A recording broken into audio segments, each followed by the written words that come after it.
as we celebrate independence, not that they do hereby call upon the presence of our shared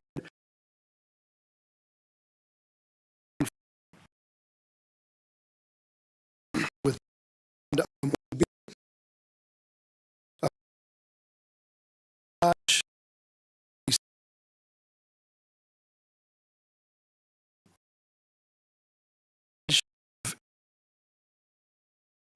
number founded in Valley Junction,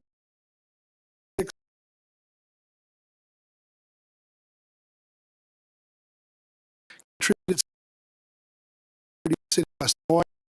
With that, number 15, West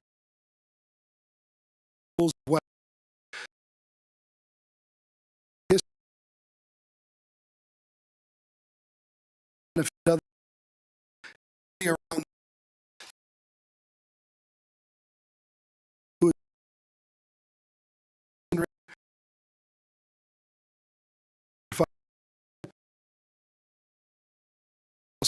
in 2020 officer and 125 years the number of community 5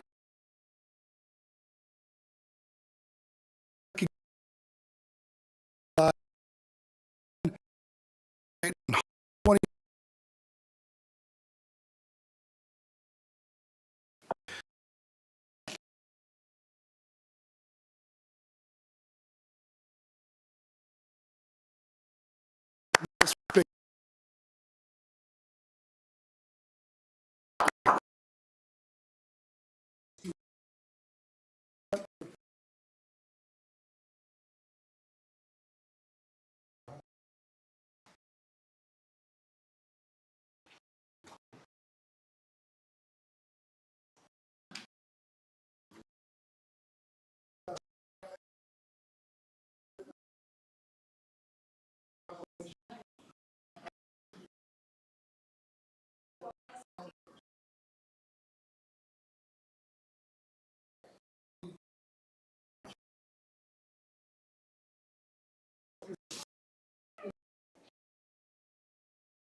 Anybody that like to,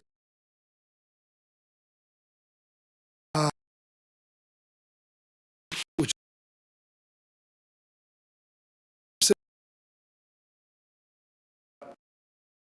uh, address on Vic second.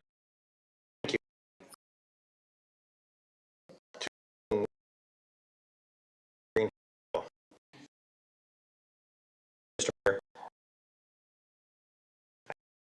candidate for those me. One of the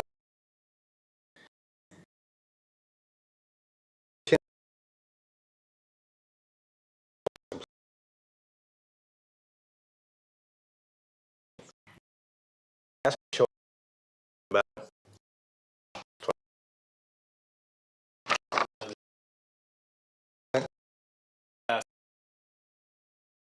turn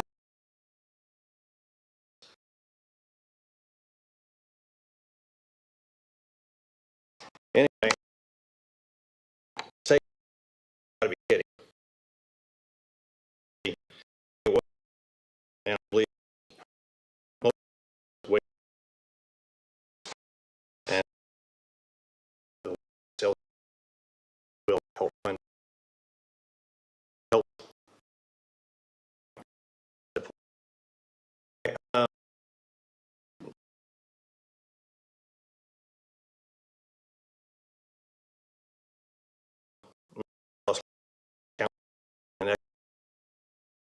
and local projects across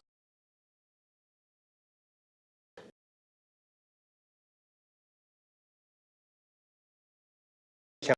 No, and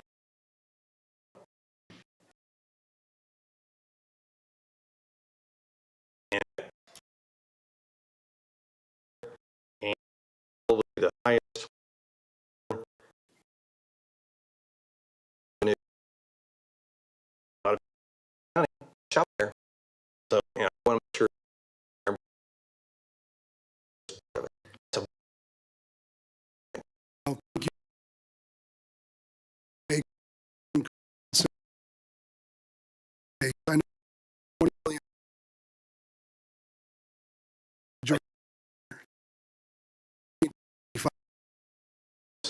it's supposed to be that.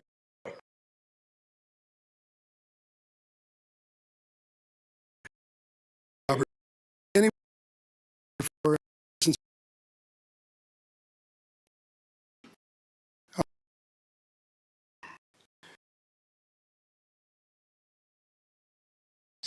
pretty his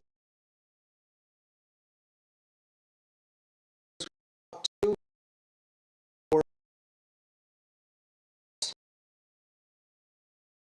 we retail uh, that are just my your life for the businesses. Is 500 uh,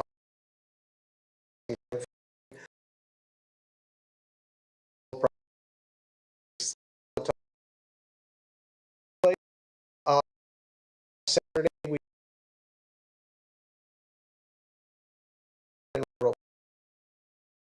Wednesday help members be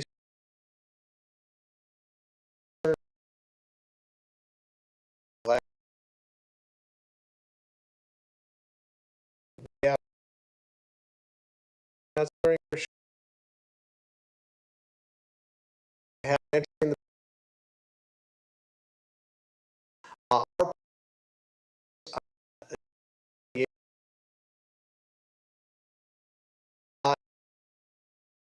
teacher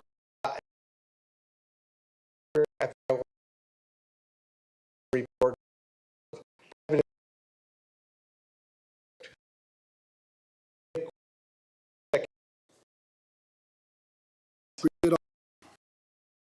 Anybody else that can-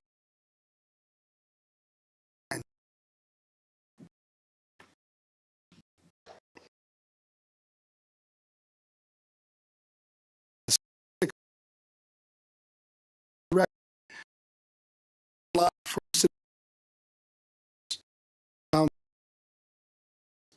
Our-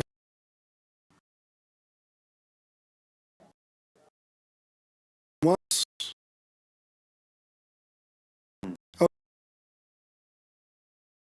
move. Council manager. At any Your Honor.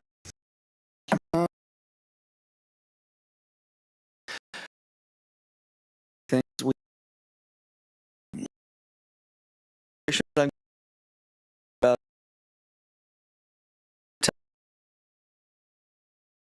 you know really special so Trump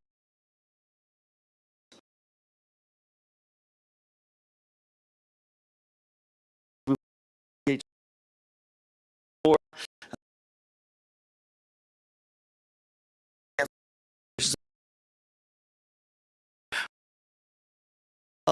we talked about the eagle down the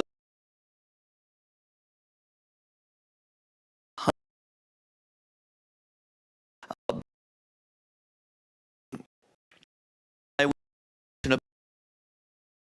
more and specialist we think because groups we we talked about and we're looking at later on and was selection rooms and later on my report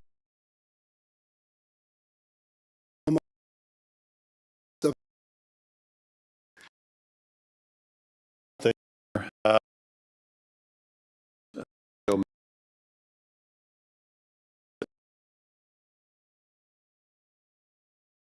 to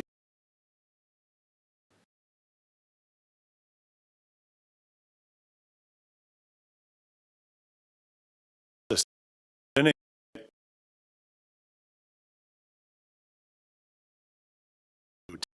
but also the police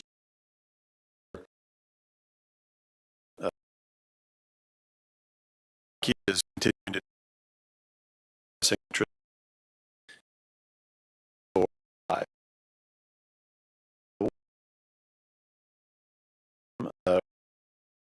in that we should probably get or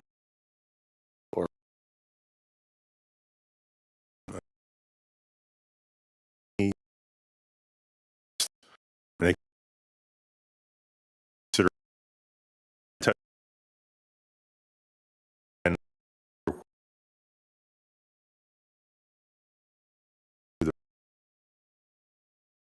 through 10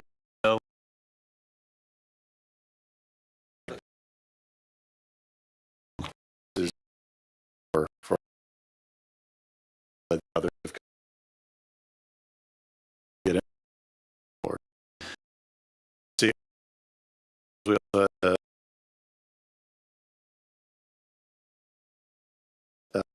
heard how to for they are needing additional but 12 of our hotel that we dropped CB did this icons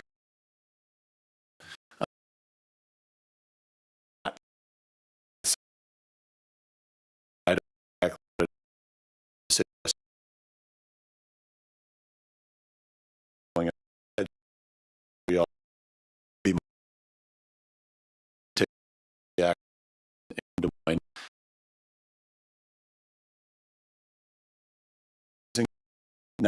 doing back in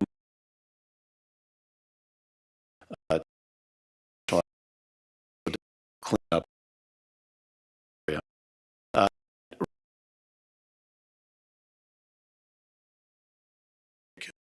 impact in the house that and the me to put and pay for what, but even go for and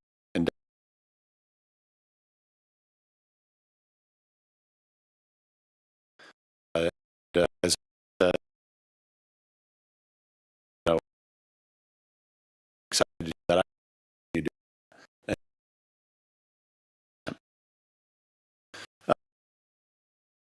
and independent for the alert here is on the years of it.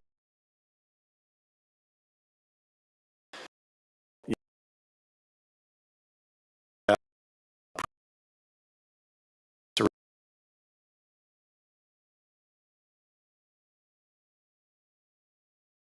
to see it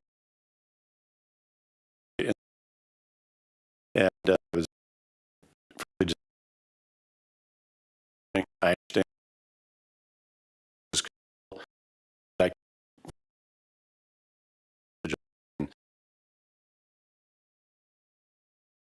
there's that my Are the one or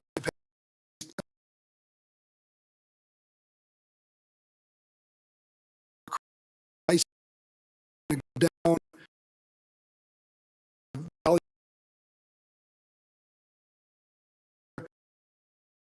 and around fine. All towns we go he said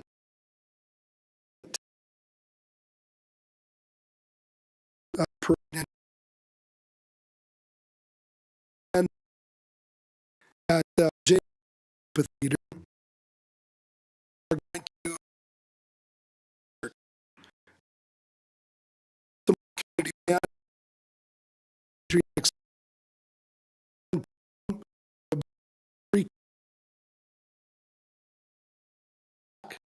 and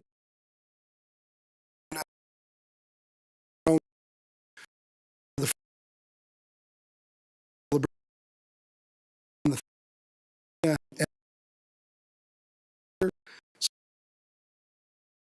and also other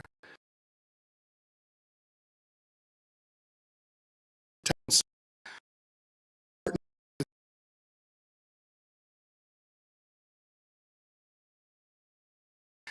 is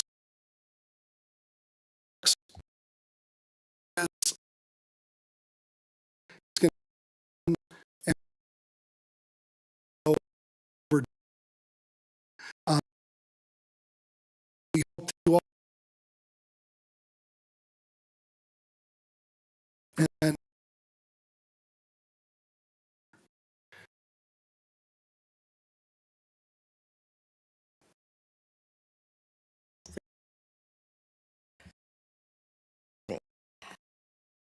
back and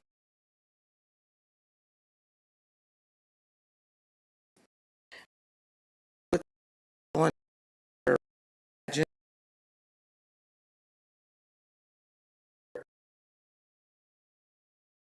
that meeting a role presented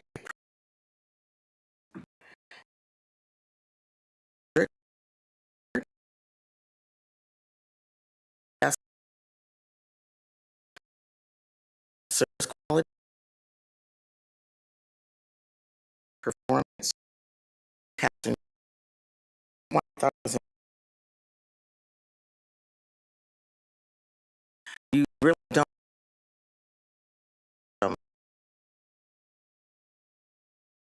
Doris.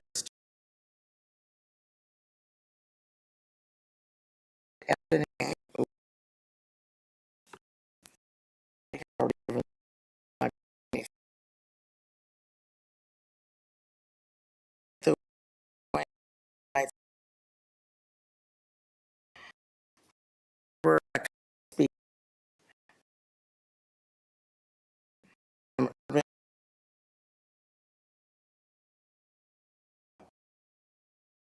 this was an opportunity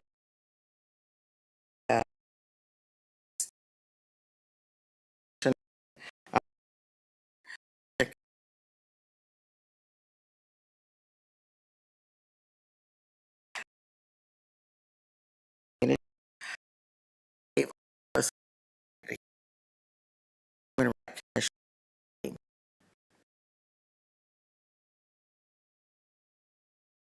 such together in the future.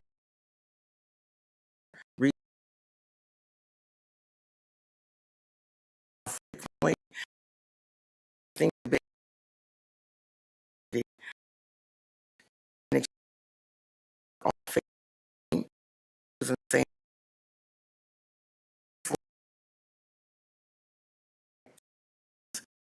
nurses.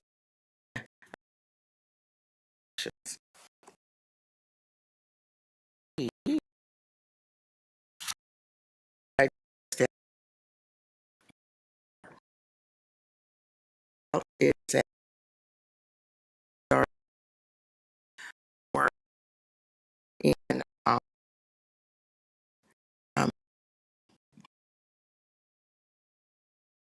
the same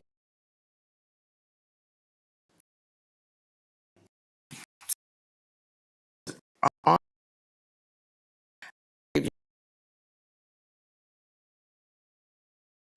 in West 40%, 45 minutes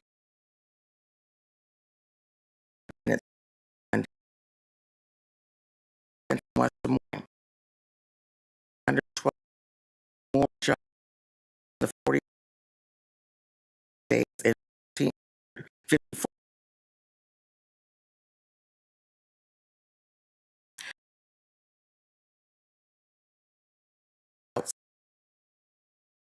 out residents and in the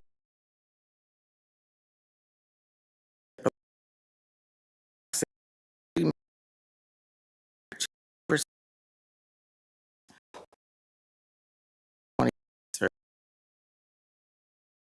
um, share that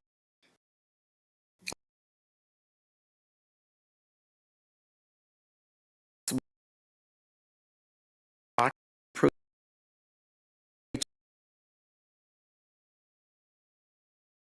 money network.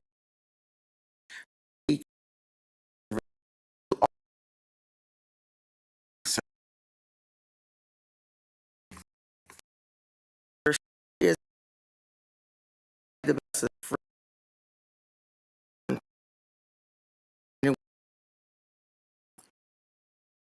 everyone in the time and give we take this will be my great. Great job. Get it done. That's track. It is get to job.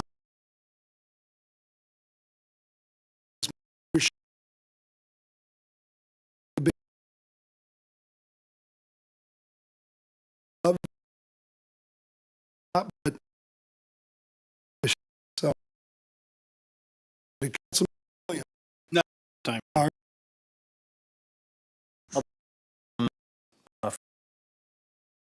Hit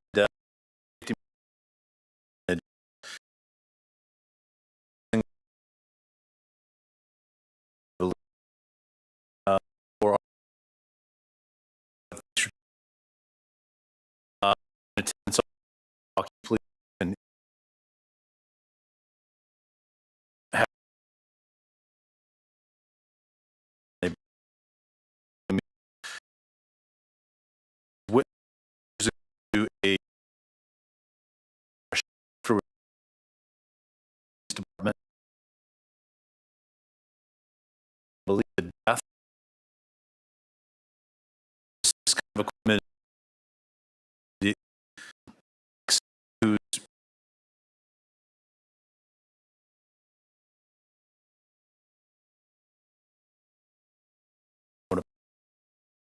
so that becomes enough count. It's only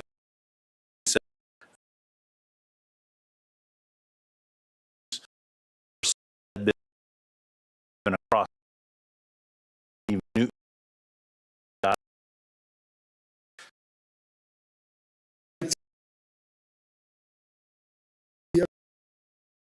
the front of the Chevy Tahoe.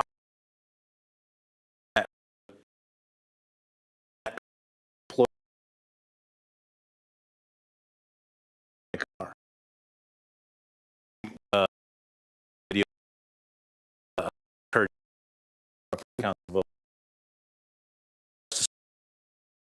Don't work with it. That came on the block camera. We went back and I'm to the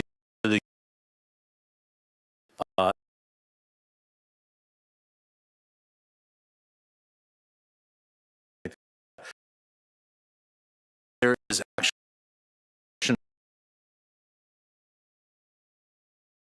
data from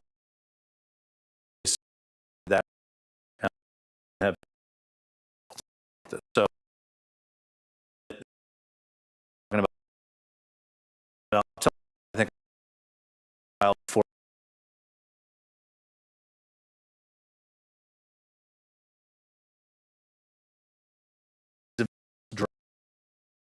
discount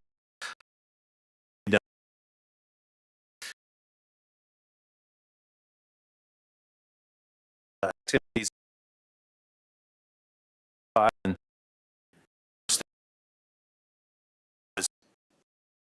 on or driving right in the middle. I got up right behind them, and then I realized why the cars were darting left and right.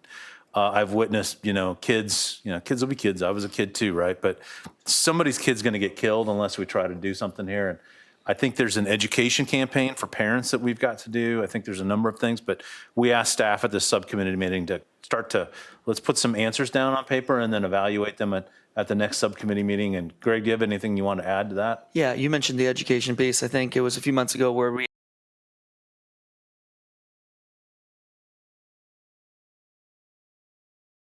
and I think they've done a pretty good job of doing that.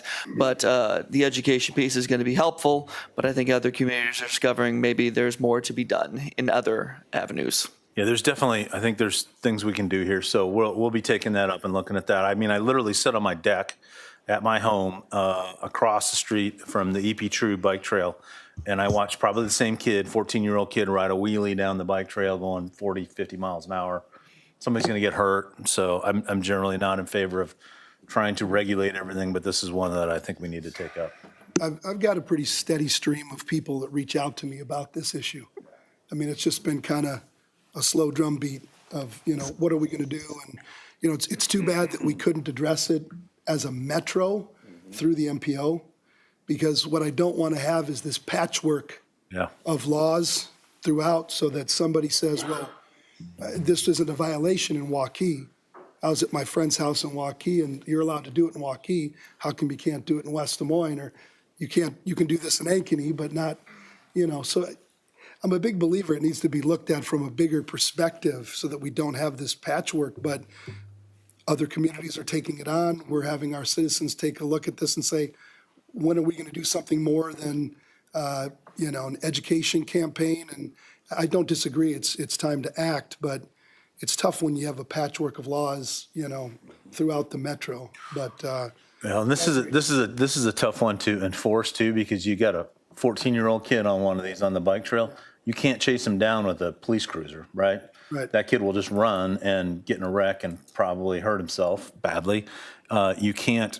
There's it's a really difficult problem to tackle. So we're going to tackle it. We're going to do our best, and you'll be hearing more about it later. Thank you. Sounds good. Mr. Thank you, Mayor. Councilman.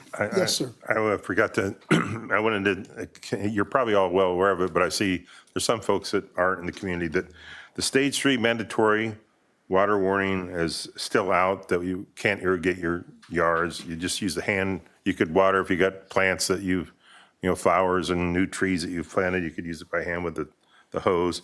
Drinking water meets all standards. It's safe. The problem is not a volume problem. It's not like a drought.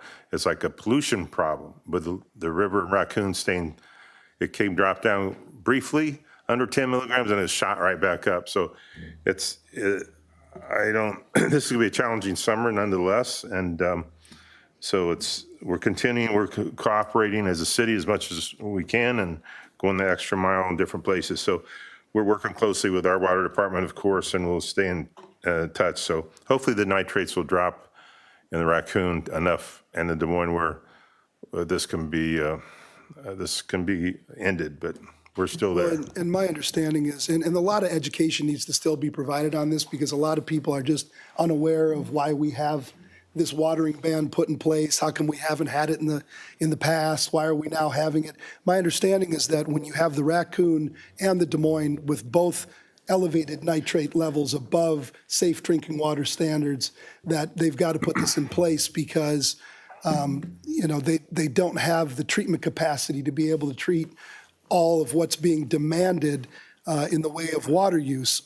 The other really basic elementary thing is that people don't understand that the city doesn't have anything to do with the watering ban, that we have a separate waterworks organization. We share the first part of our name, West Des Moines, but we've got West Des Moines Waterworks, which is a separate entity with their own separate governing body, and we have the city of West Des Moines, which we have our own governing body on this. We do try to, and I've brought this up a number of times, and I do want to engage in this coming up here with other metro communities, but we do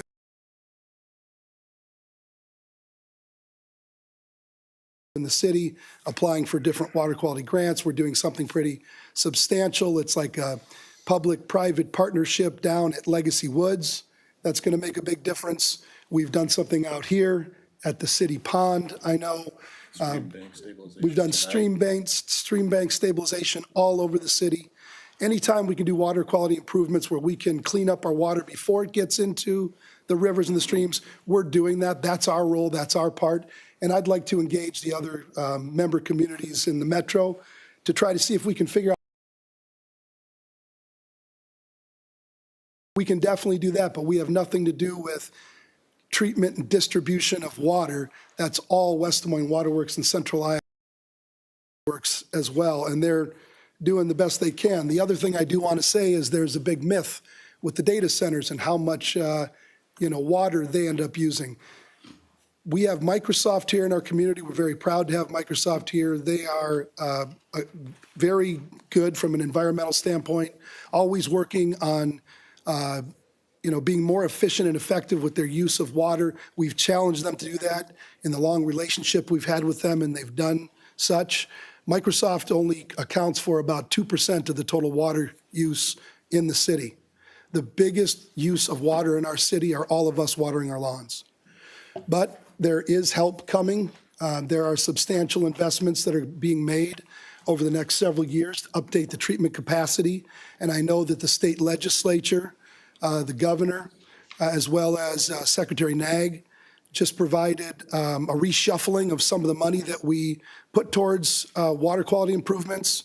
We put about $100 million a year from the state into water quality improvements. We also receive $500 million. So over the next 12 years, we're going to have about $6 billion from the feds. We're going to have $1.2 billion from the state.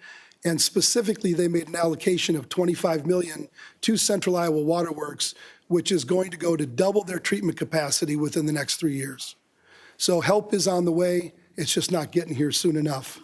But we will continue to do everything we can as a city. And if we can get together with other cities across the metro to do projects to clean up the water before it gets into the rivers and streams, we will definitely do that. But thank you for bringing that up, Tom. I think it's just really big educational campaign that needs to go along with this, and I know that West Des Moines Waterworks and Central Iowa Waterworks has tried very hard on that front, and it's just hard to reach people. And the other thing is, whenever we call for water, doesn't matter if you're calling from your hose, doesn't matter if you're irrigating your lawn, whenever you're calling for water, it's got to be treated. That's why they're doing the watering ban, so that we reduce the demand, so they can treat what they need to for our drinking water. So Russ, the only, yeah, go ahead, I want Kevin. to expand on that. Go ahead.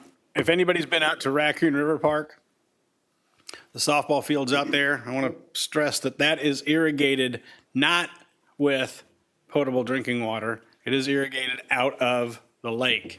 And I think the more that we can get some of these organizations out there that have ponds or lakes to irrigate, I believe Wells Fargo does that same thing. Was just going to say, So- they've taken flack for it, and they're not using potable water. So people see that some irrigation systems are running and think it's potable water. In these two cases, I know for a fact they're not. And I think both the city and Wells Fargo needs to promote that to the public, to let everybody know that it's not drinking water that's being used. Because that, like you said, that's the biggest user of water is the irrigation, so.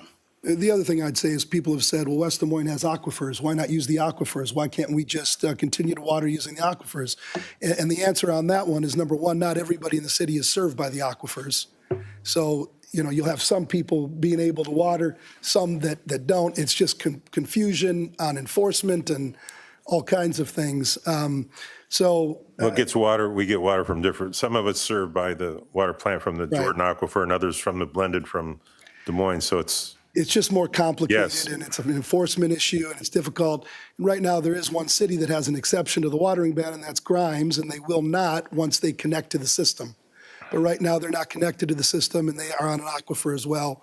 So they've been given an exception by the Central Iowa Waterworks, which they will not receive next year when they're connected. But anyway, big talk about water for somebody that doesn't do the treatment or distribution. But Yeah. thank you for bringing it up. It's good to educate the public. The only other thing that I would bring up, and we're going to move on, I promise, is I forgot to mention that at Jordan Creek Town Center on the 4th of July celebration, we will have another free concert there. So it's going to start at 5 o'clock, food trucks, different food vendors and whatnot. There will be a free concert. We won't know who the band is until after June 20th. I'm hoping it's a real big band and a real nice surprise for everybody. But nonetheless, it will be fun. Live music is always great. So I would encourage everybody to take a look at everything we've got going on the 3rd and the 4th, and let's celebrate in a big way. All right, moving on to item 4, consent agenda. We're going to pull 4W2. Are there any other items that any council person would like to have pulled and voted on separately? Otherwise, that takes For the remainder. Go ahead. Yeah, I'm sorry, 4E. Okay, 4E as well. That one. Okay, Motion for the gotcha. remainder. Okay, it's been moved and seconded to move the remainder. Please vote.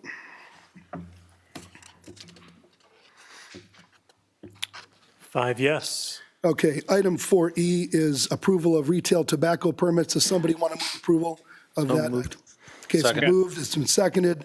Is there any discussion? Okay, hearing none, please vote. 4 yes, 1 abstention due to potential conflict of interest. Okay, item 4W2 is the establishment of consultation meetings and public hearings for the Consolidated Grand Experience Urban Renewal Area. Does somebody want to move approval of that resolution? Motion approved. Second. It's been moved and seconded. Is there any discussion? This is important development, so. I was going to say, I will take time just to say one quick thing. We've been working on this a long time. The Water Park Hotel Convention Center is moving along. I'm really excited about this item on the agenda. It's going to be an absolute incredible development for everybody here to enjoy. The water park of it's gotten a little bit smaller. It's going to be the same size as the Great Wolf Lodge. There's going to be an amazing family fun center associated with that, a great hotel, and there will be another announcement to that project as well down the future, so stay tuned on that. Okay, any other discussion? All right, please vote.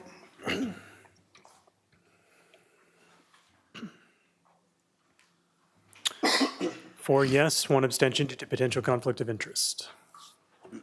Okay, item 5, old business, item 5A. Amendment City Code, Title 5, Police Regulations, Chapter 2, Criminal Code to align it with Iowa Code. We've got an ordinance amendment for approval, the second reading, waiver the third reading, adoption of final form. There are no outstanding issues and no changes from the previous reading, which was adopted unanimously by the council at our last meeting. Move consideration of the second reading. Second. Okay, it's been moved and seconded. Is there any discussion? Okay, please vote.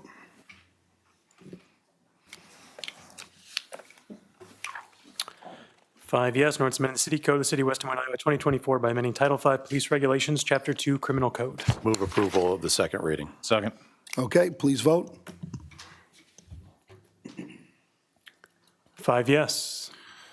Move to waive the third reading and adopt in final form. Second. Okay, please vote. Somebody's already having a free concert in the audience in anticipation of the July 3rd and 4th weekend. 5 yes. All right. Moving on to item 6, public hearings, item 6A. This is a time and a place for public. 5B. Here's item 5B. Oh, sorry. Got ahead of myself after the free concert.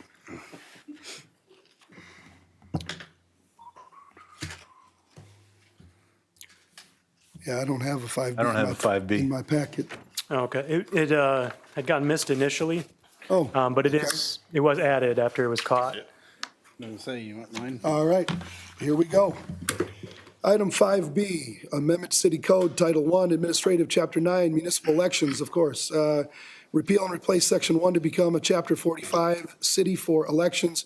We've got an ordinance for approval, the first reading, and there are no outstanding issues. Move consideration first reading.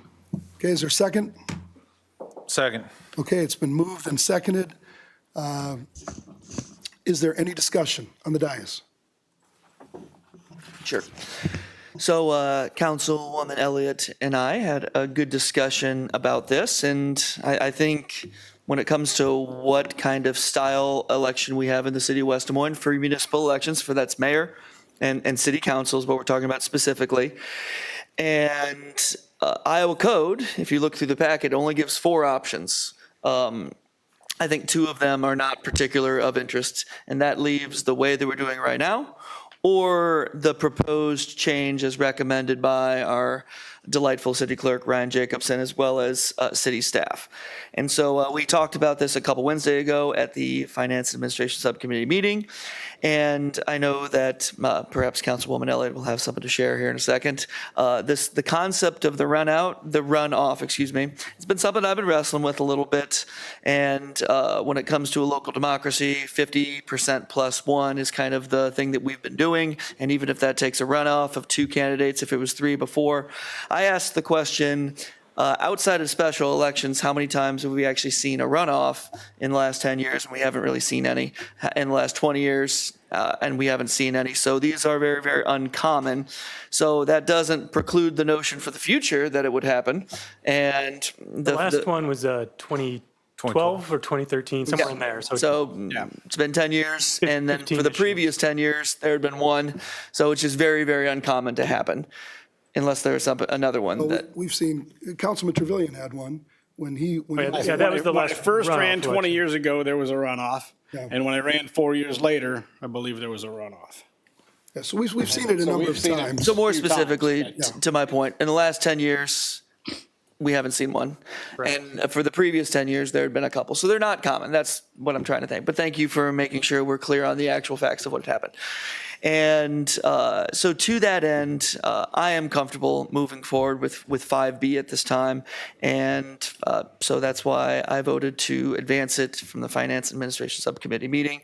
And if for some reason we determine in the future this actually wasn't the right way to go, for whatever reason, we can come back and change the ordinance. That doesn't interest me at this exact moment, but circumstances change, things can change, and we are changing the ordinance at this point. But the state only allows for 4 different types of municipal elections, and 2 of them don't make a lot of sense for, I think, our city at this time.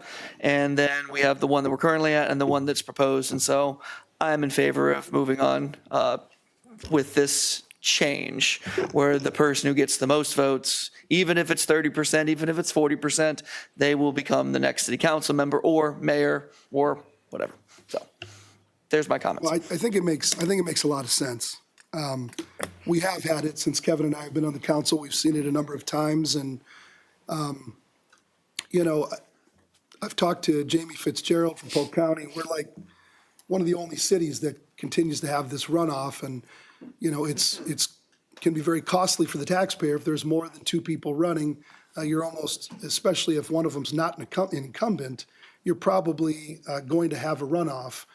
And, you know, I think we spent, did we figure it out, was it $50,000 to do that, Ryan? I think it was about 35,000. $35,000 to have the runoff. It just doesn't make sense for our taxpayers. I think we can still have, you know, good elections with winner takes all.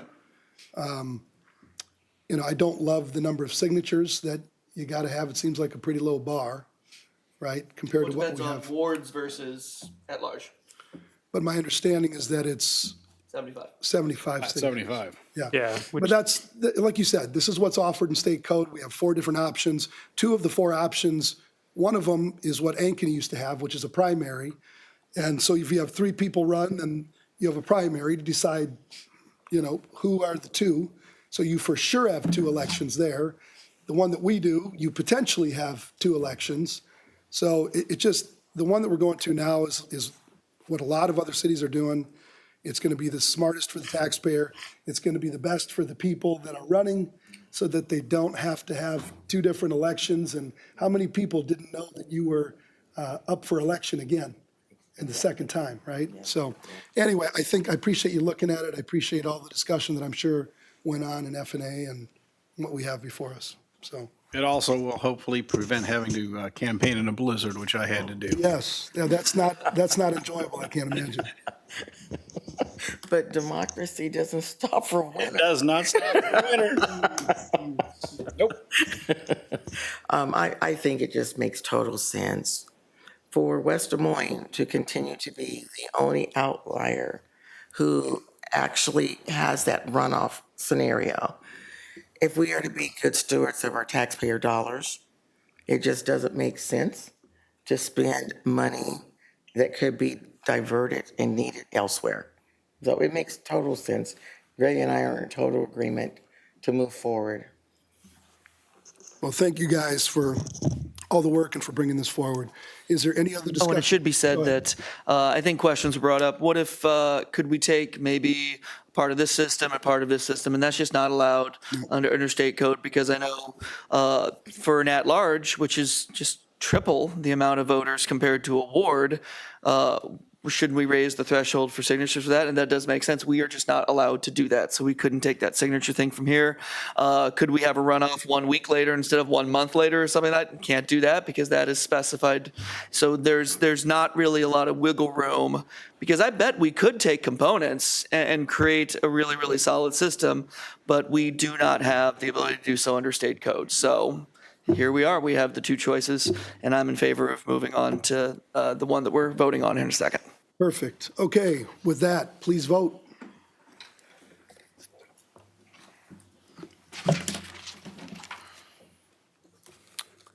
Five yes, an ordinance amending the city code of the city of West Des Moines, Iowa, 2024 by amending Title I Administrative, Chapter 9 Municipal Elections by repealing and replacing Chapter 9, Section 1. Motion to approve first reading. Second. Please vote.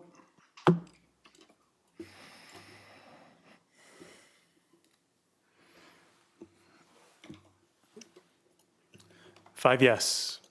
Okay, now, item 6, public hearings, item 6A. This is time and place for a public hearing to consider 16th Street and Grand Avenue intersection improvements initiated by the city of West Des Moines.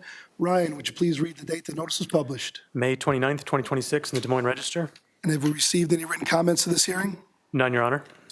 Okay, anybody from the audience who would like to address the council on this item, please come to the podium. Give us your name and address for the record. If you're online, hit *6 to unmute yourself and do the same.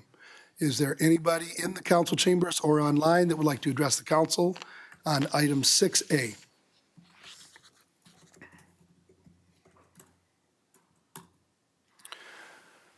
Okay, hearing and seeing no one, I'll declare the public hearing closed. And we've got two resolutions and a motion we could take at the same time, and there are no outstanding issues. Approve. Second. It's been moved and seconded. Is there any discussion on the dais? I will just say very briefly, I think this is going to be a really amazing improvement to be done over in this area with the two schools right there, one public, one private, and all the traffic going through there. I think this is going to help out tremendously. So I appreciate staff looking at this and bringing this forward. Okay, please vote.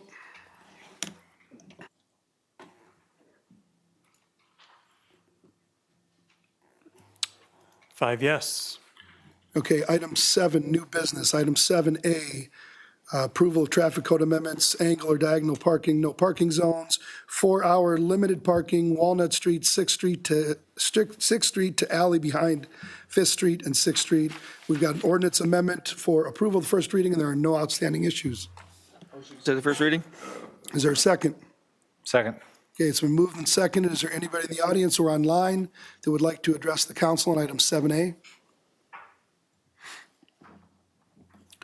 Is there any discussion on the dais? Okay, hearing none, please vote.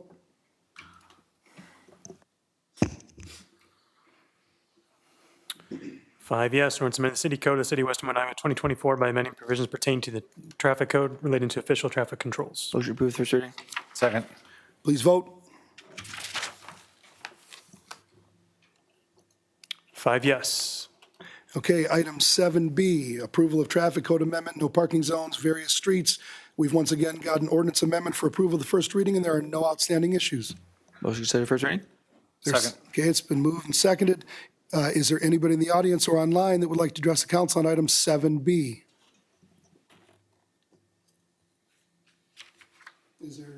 Is there any discussion on the dais? Okay, hearing none, please vote. Five yes. Ordinance amending the city code of the city of West Des Moines, Iowa, 2024 by amending provisions pertaining to the traffic schedules. Motion to approve first reading? Second. Please vote. Five yes. Okay, item 7C, Amendment City Code, amend Title 8, Building Regulations, Chapter 2A, Building Code, Section 12, Building Planning, Chapter 3 of the IRC to modify regulations pertaining to swimming pool barriers, city initiated. We've got an ordinance amendment for approval of the first reading, and there are no outstanding issues. This was also approved unanimously by the Development and Planning City Council Subcommittee, which I'm sure had a robust discussion on this topic. We did. Motion to consider the first reading. Second. Okay, it's been moved and seconded. Is there anybody in the audience or online that would like to address the council on item 7C? Any discussion on the dais? This is a good thing.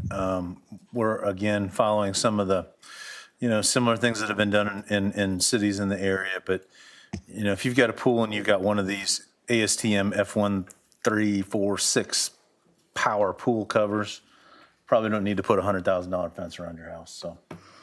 Yeah, I'll echo that. Comments by Councilman Lotz and Mayor, you're right. We did have a good discussion, as we always do, at Development and Planning. And everybody's allowed to join 7:30 Monday mornings before our council meetings. And I just want to say thank you to Lynn and City Legal and Tom and anybody else. You get in trouble by naming names, but a lot of work went in to evaluate what other cities are doing. And then we, through this process, are trying to what I would classify as right size the risk. The risk needs to be, addressed, and the amount of investment or protection needs to be commensurate with the amount of risk. If there's a little risk, then we don't need to have everybody, do all these certain things. If there is a lot of risk, then you need to take additional steps. This is a step in the right direction. It did take some review and research, and then ultimately drafting. And as Jessica shared this morning, it's kind of clunky in how you go through the process, but I'm glad we ended up where we are. And I just want to thank staff for all the work that went into this. I want to thank Brandon. He spoke in front of the city council a couple of months ago, and this is a great example of where a citizen comes in and shares a thought and shares a concern and really shares a reality, because in essence, the thing that we're kind of doing is going from 6 feet down to 4-foot fence when it comes to if you have a full pool cover. And I guess more specifically, there were some guidelines, some really, really deep cut guidelines within these fences that even though technically a 4-foot fence could have been allowed, the design guidelines of the 4-foot fences like in existence to purchase, they didn't, like those didn't exist. So basically you were almost sidled into a 6-foot fence even if you wanted to build a 4-foot fence. And so Brandon was very, very helpful as a citizen to let us know like the state of the marketplace. Like if there's not a fence available that will fulfill the requirement at the 4-foot level, then you have to buy a 6-foot fence, therefore negating the even possibility of having a 4-foot fence. What we've done is kind of creatively allowed, not allowed, but we've kind of changed the code to make it so that the 4-foot fences that are currently available and not climbable, because that of course is the heart of the concern. And if you install one of those 4-foot fences that does exist that typically are not climbable, like easily climbable, anyone can climb any fence. However, we're trying to make this, Matt, what did you say? You said it so well. You just said it the best. Oh, right size the risk. Right size the risk. And I think that's an appropriate thing that a citizen can do to share their thoughts with the city code, and we can enact change in that way. So thank you for your work on Development and Planning Subcommittee, and I'm supportive of this going through. Well, I appreciate you guys looking at this. I mean, there's these covers that we're talking about. I've got one. This is very expensive cover that you could probably stand on.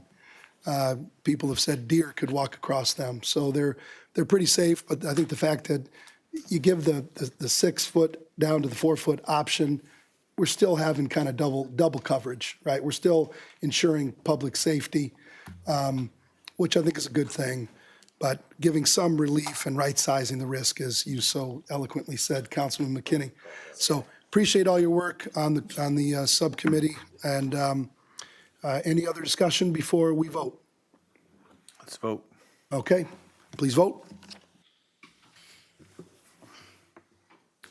5 yes, an ordinance amending Title 8 Building Regulations, the City Code of City of West Des Moines, Iowa, 2024 pertaining to swimming pools, spas, and hot tubs. Motion to approve the first reading. Second.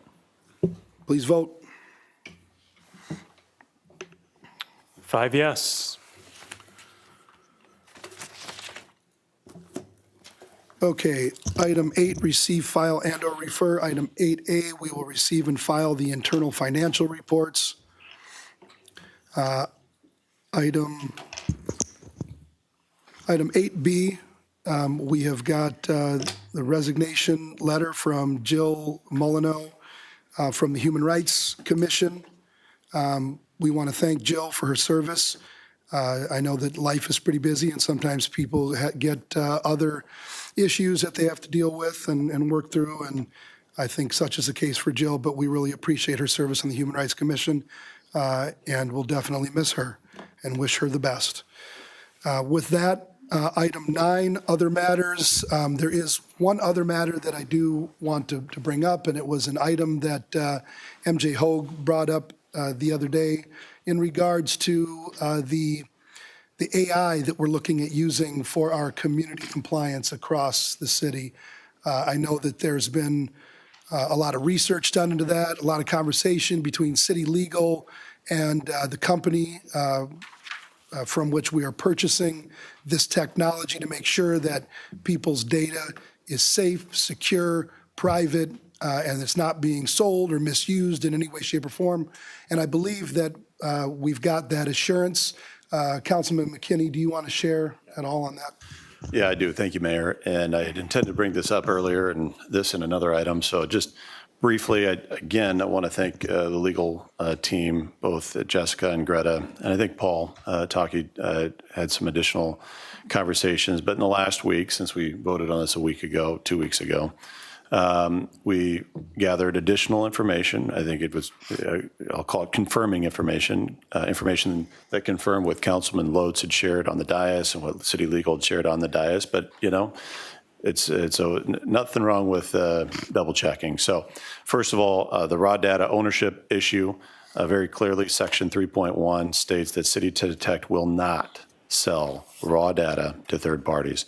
There were some questions about that during the last council meeting, and we received that information back confirming that. There was also some questions about license language. Why do you need to have a worldwide license? Section 1.7 states that unless the customer agrees in writing, in other words, unless the city of West Des Moines agrees in writing, all activity will only take place in the United States. All AI processing and storage is done within the United States. That's that addressed, I think, the primary issues. There's additional information here. In addition to this, I'll just say that I know that Greta and Jessica both individually looked at this and provided their additional analysis saying, hey, we're very comfortable with the content that's in the agreement as articulated before the council. So thanks for bringing that up, Mayor. And I do have just another quick item. Yeah, so to that end, we had said that if we found information to the contrary, that we would potentially look at bringing it up for a motion to reconsider the vote, but there's no need for that, so we will be moving on that issue. That's right. So thank you, Councilman. Back Yep. to you. And then just the other item I wanted to highlight, it was in the packet for W1. It's exciting to see, and I want to just a shout out to Ryan Moffett and his team, and Tom, to you as well, the urban renewal plan to help the Iowa Clinic expand their operations in West Des Moines. To have them be interested in further expanding, building a new building, many millions of dollars, adding new jobs into our community, continuing to expand here is really important. We talk about, we hear across the state access to healthcare, making sure that our residents and the folks in the region have access here is great. And when we can do it in our own community, have the investment occur here, have the jobs exist here, have it be close to our new Des Moines University, and the medical mile, as some people refer to it as, is just excellent. So kudos to those that help bring this in, and I know there's probably more work to be done, but I'm glad to see this, at least tonight, move forward. Very good point. That's a huge deal. Glad to have them here and expanding, adding jobs, and again, providing the services to our citizens here, so they don't have to travel long ways. Thank you for bringing that up. Does anybody else have any other item they'd like to bring up under other matters? Okay, hearing none, we are adjourned. We will take about 5 minutes, and then we will convene into our city council workshop.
in our workshop.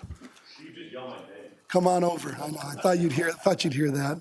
I don't know where Hudson is, but, okay, so we got into an in-depth discussion in the weeds last time on this, and we're now up for part 2. Yes, we are. All right, Lynn So- Tweed, take it over. And I want to stress to you, and I didn't do a good job of this at the first workshop, our goal is not to get into what's the right number for anything. Our goal is really to present the concepts, have you nod your heads yes or no. When we go out for outreach, we will kind of discuss all those things with them. Then we'll come back to you with kind of what those numbers possibly should be. So we're giving you a flavor of where staff thinks we should start.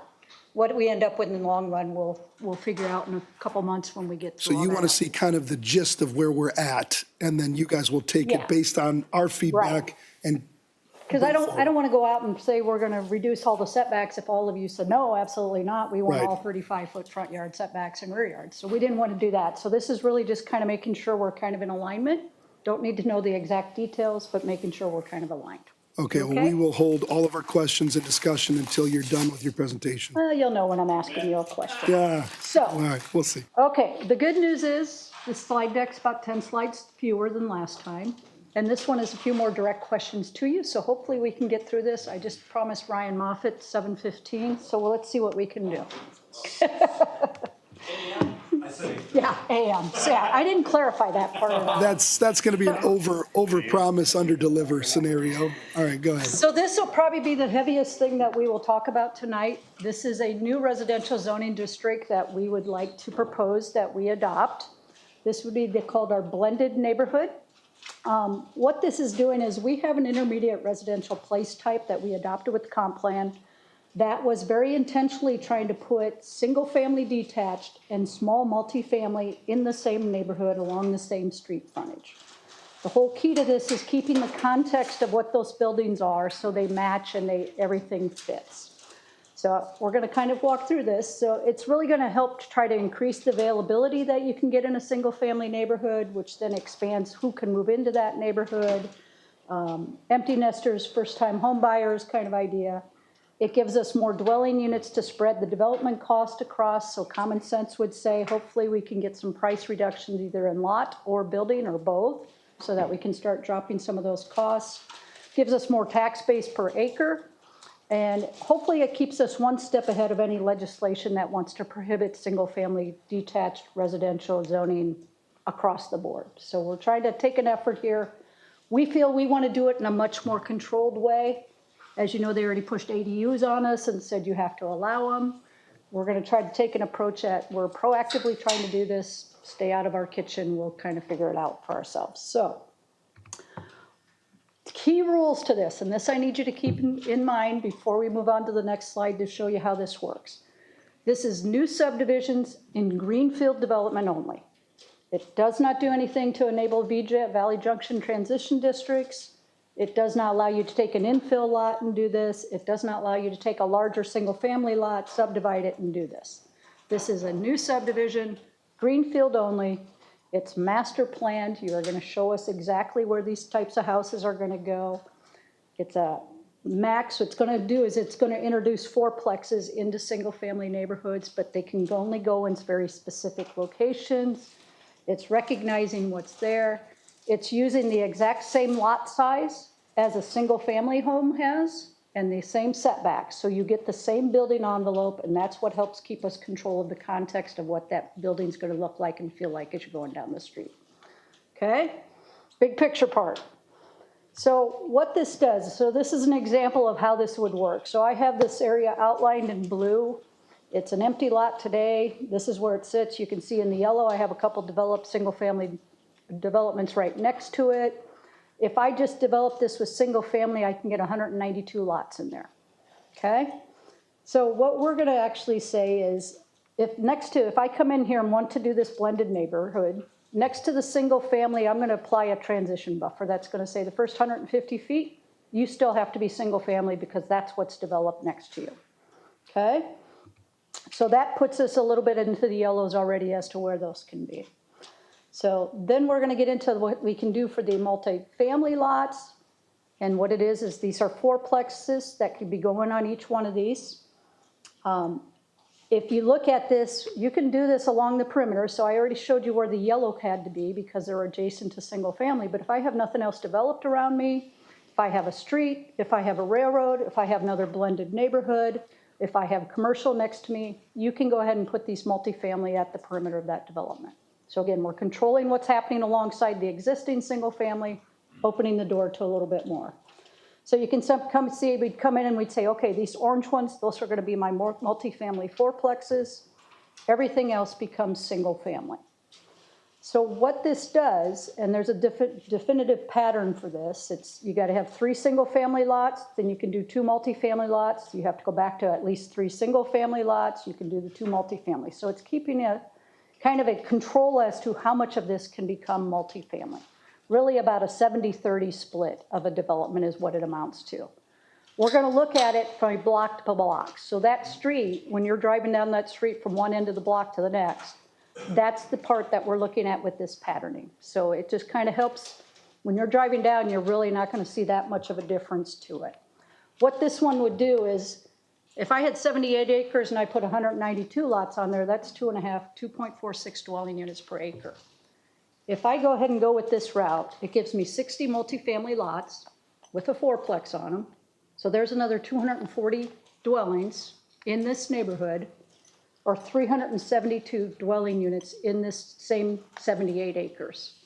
It allows you to take the development cost for that 78 acres now and spread it across 372 dwellings versus 192. Common sense would tell us the cost of things should drop because I can spread my upfront cost out more. Obviously, that's a developer-ridden thing. I don't know that I can tell them they have to give back that money, but ideally, that's what would happen with this. So. Real quick, Lynn, Yep. if I'm a developer, I would be interested in this because I can put more density in on the same area. I can sell more houses. But what's preventing them from doing that today is our current zoning. Right. Okay. Yeah, I do not have a way to allow you to mix in this single, or the multifamily into this neighborhood. So if I walked in tomorrow and I showed you this plan, you'd say, sorry, I Yeah, can't help you. we would say, well, we can try to approach it with a PUD, but really I don't have a zoning district that accommodates it today. So this is accommodating that. Follow-up question. Mixed residential, right? What? This is mixed residential. Nope, this would actually, right now, your true benefit is going to be go into the detached residential district. We will enable it in our mixed residential comp plan, because you're saying mixed residential is a comprehensive plan designation. It's not a zoning designation today. This blended neighborhood becomes our mixed residential zoning district to align with that. So as we look at this, and this is the Wild Rose area, I can see, Ward 2. Anyway, what is the benefit for doing it like this? And it just disappeared for us, but what's the benefit of doing it like this rather than just taking all the orange and just putting it on one side? So obviously it is blended, factually it's blended, but why would a developer prefer this versus the other if they were developing this entire thing? It's really more of what does the city want to do? If we want to start, so this gives you a little bit more of an ages and stages neighborhood. I can live anywhere in this neighborhood still, and I can have the neighbors, and I can go from the single family, I can go to that multifamily. Really what you're talking about is I'm going to zone part of it medium density, I'm going to zone part of it single family. But everything you said still applies, Sure. because this is the one neighborhood, this is Yeah, one giant but- neighborhood. right. You And just what- have to move to the right side versus Okay. the left side, right? So take a thought of what missing middle is. Yeah. So this is an attempt, it's not true missing middle, but this is kind of what the states are starting to push at you. I can't put in my single family, if they come down and say I'm going to prohibit single family districts, they're going to tell me you have to allow anywhere from a duplex up to a 12-plex in a single family neighborhood. So this is a step towards that, but still in a very controlled manner. So it's going to take a different developer, but it should give us a little more variety in our housing. It should give us a little bit more character in our neighborhoods. And it hopefully kind of offsets the whole shove the missing middle down our throats and make us take 12 plexes. Sure. And that wasn't necessarily advocacy. It was just more, it seems like whether they're over on one side or mixed in, it's the same number regardless. Yeah. it could be. And what you described is how you live from this, it's all in the same area. So the only reason to do this, what I'm hearing from you, is to preempt any state action. Is that what I'm hearing? Yeah, I mean, like I said, it'll spread out that multifamily, so you're not getting just that distinct pocket. There may be benefits for somebody to be on one end of the development that's not multifamily instead of the other end of the development. So it just kind of opens the door to go find the place that fits you best. And it may be, within the neighborhood, it may be at one end of the neighborhood, it could be in truly a multifamily development, Sure, thank you. so. So are you asking for comment on it at this point? Or? Not yet. Oh, I'm Not sorry. quite. So just to kind of clarify what we're looking at doing, this is not what we're looking at doing. That multifamily building is totally out of scale to that single family that's next to it. So we're saying, no, this isn't it. This is what the state would be telling you if they prohibit us and say you got to allow it. This is what we could potentially get. We don't like it. We don't think that's what we want for our neighborhoods. This is a closer one to it. This is up in Ankeny, actually. This top one is a single-family home, and that's the footprint of that single-family home. If you look at the next one down, that's a fourplex. You can see the footprint is pretty much the same. Now, you have to imagine that one on its own lot, same thing as what the single-family would have, but you can see how the building envelope stays the same. The next one down is an eightplex. It's all in the same, the fourplex and eightplex are in the same development, but to us, the eightplex is out of character to the single family. So we're really struggling to keep that context of that single family so that one doesn't feel overwhelming to the other. We still want these neighborhoods to feel predominantly single family. So this is another kind of example of what you can do when you start getting the architecture. The top two are the exact same size of building. One's a duplex, one's a triplex. So if you can make these things work, why are we going to be so restrictive on them, all the places to not do them? So you can see how architecture just changes it a little bit. Same house design, but I can make it into a duplex very easily. So, and honestly, we already have this in Pondo. It's very little of it. We have the one corner that has the fourplexes, two fourplexes and a duplex on it. Right next door, we have smaller lot, single family. So we have it, but again, this is Village of Ponderosa. We have it, but the duplexes and fourplexes were pushed off to the medium density part. The rest of it was put into the single family. We didn't allow them to intermingle themselves. Yep. So that's really what we have. So now, Matt, is when you get to ask your questions.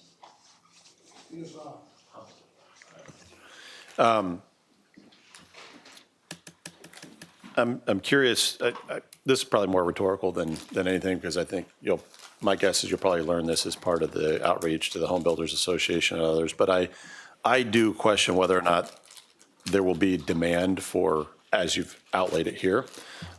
Perhaps there's another way we're all not thinking about, or maybe you're thought about, that we've not discussed here. But if I look at it purely from a Home Builders Association, or from a home builder perspective, I got to think they want to put single family, and they want to sell that single family home for the highest price that they possibly can. I mean, they're in it for the profit, unless you're Habitat, and then it doesn't really matter. I mean, they're going to work from a nonprofit angle. But if you're a for-profit home builder, you're going to build a single family home, and then next to it, you're probably not going to want to build a multifamily, because generally speaking, I would think the price point would be lower. And if the price point's lower, it would naturally, the market would drop the price of the original single family home. And that's just what my gut tells me. So I do wonder whether or not the market would bring it. Having said that, so I'll be interested to hear when you do the outreach, what you hear. I want to understand, is it master planned only neighborhoods, or does it happen by right in some neighborhoods? It'd be a zoning district that we could apply by right, but it is a master planned subdivision. So we want to know exactly where those multifamily units are going to go. We want the buyers of the single family to know exactly where those multifamilies are going to go. So it's a new zoning district that you could apply, and then once you get your zoning, you're by right. Okay, so because my primary, I guess, concern is making sure that prospective purchasers know, Yep, or an existing purchaser knows what's going to end up next to them. exactly. Okay. So who makes that decision? I mean, in the sense of like, do we do I mean, I know we pass the ordinance, we set it forward. If we do it by ordinance and say this is going to be a mixed residential, is that just kind of the notice that, hey, it could be mixed residential, everything could be single family, or it could be mixed residential as you outlined it here?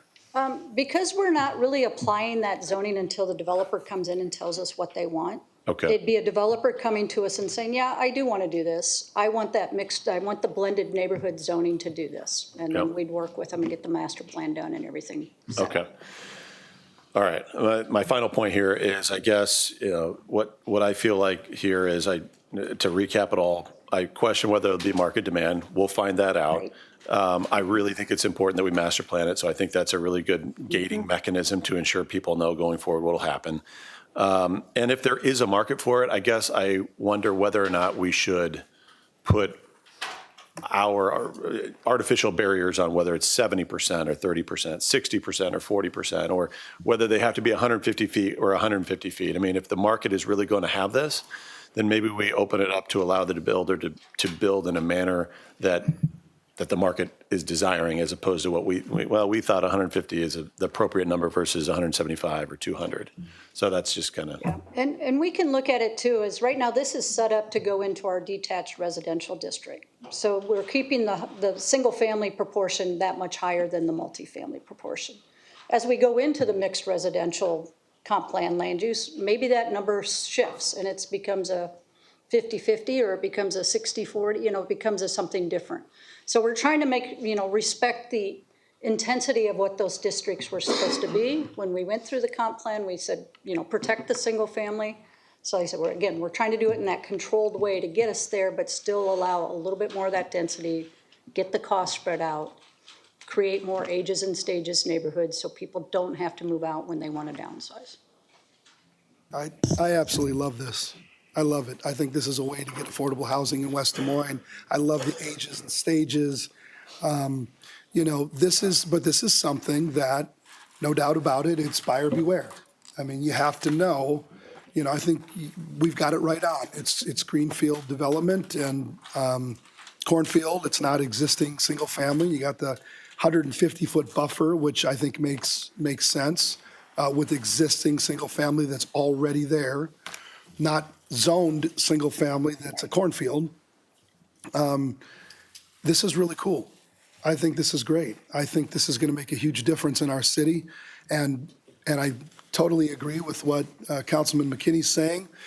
But you know what? Whether the market wants it or not, it's not going to matter. We're offering it as an option, Now, I mean, if you have a meeting with the Greater Des Moines Home Builders Association, they say, we'll never do it. All right, well, I guess take it off the table as an option. But I think this is cool. I think you see this in other cities around the country. I like it where, older cities with the grid-style streets, which, boy, they really had something back then, I think. But where you're walking up and down, and they're not only single-family, duplex, maybe a triplex, but you have restaurants and bars.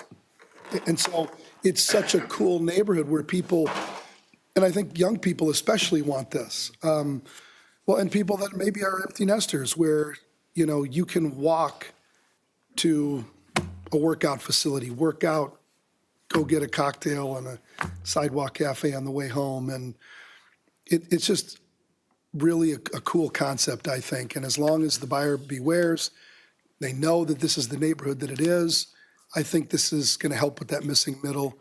I think this is a huge deal, and I love that we're taking this on. I'll say, sign me up for one of these in about 20 years. Yeah. Then I'll pay the next door kid to mow the lawn. I think this is actually a really good thing. It provides options. It provides diversity for what the home builders can do. And I look at those fourplexes and I think there's the same raw materials going in that fourplex as there's single family, but now I can sell it 4 times. So if I was going to sell it for $600,000, now I can sell it 4 times for $200,000, right? And now you have 4 homeowners that are really happy to be there rather than just one. I think it's really thoughtful what you guys have put together here. Yeah, and really, there's nothing that precludes a single person buying the whole fourplex again, live in one, rent three, and you have them right there. Now.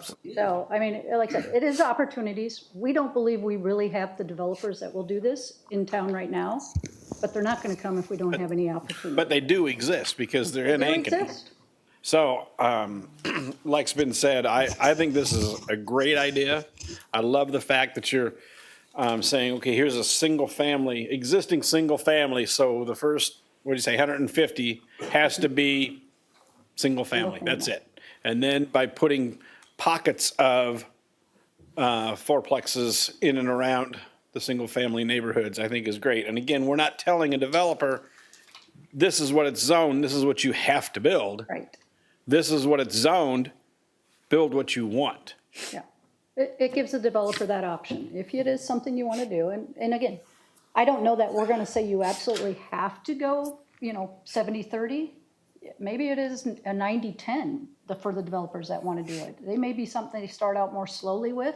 Right. Again, it's the opportunity for them to be able to do this in a way that they feel they can market it and sell it. Well, and think about, you're right, think about the person that wants to invest in this and rent out the other three. Or think about the person that is they can only afford to rent and they want to rent a duplex, but they want to be in a single-family residential neighborhood Right. for their kids. You're, I mean, how amazing is this? I think this is absolutely phenomenal.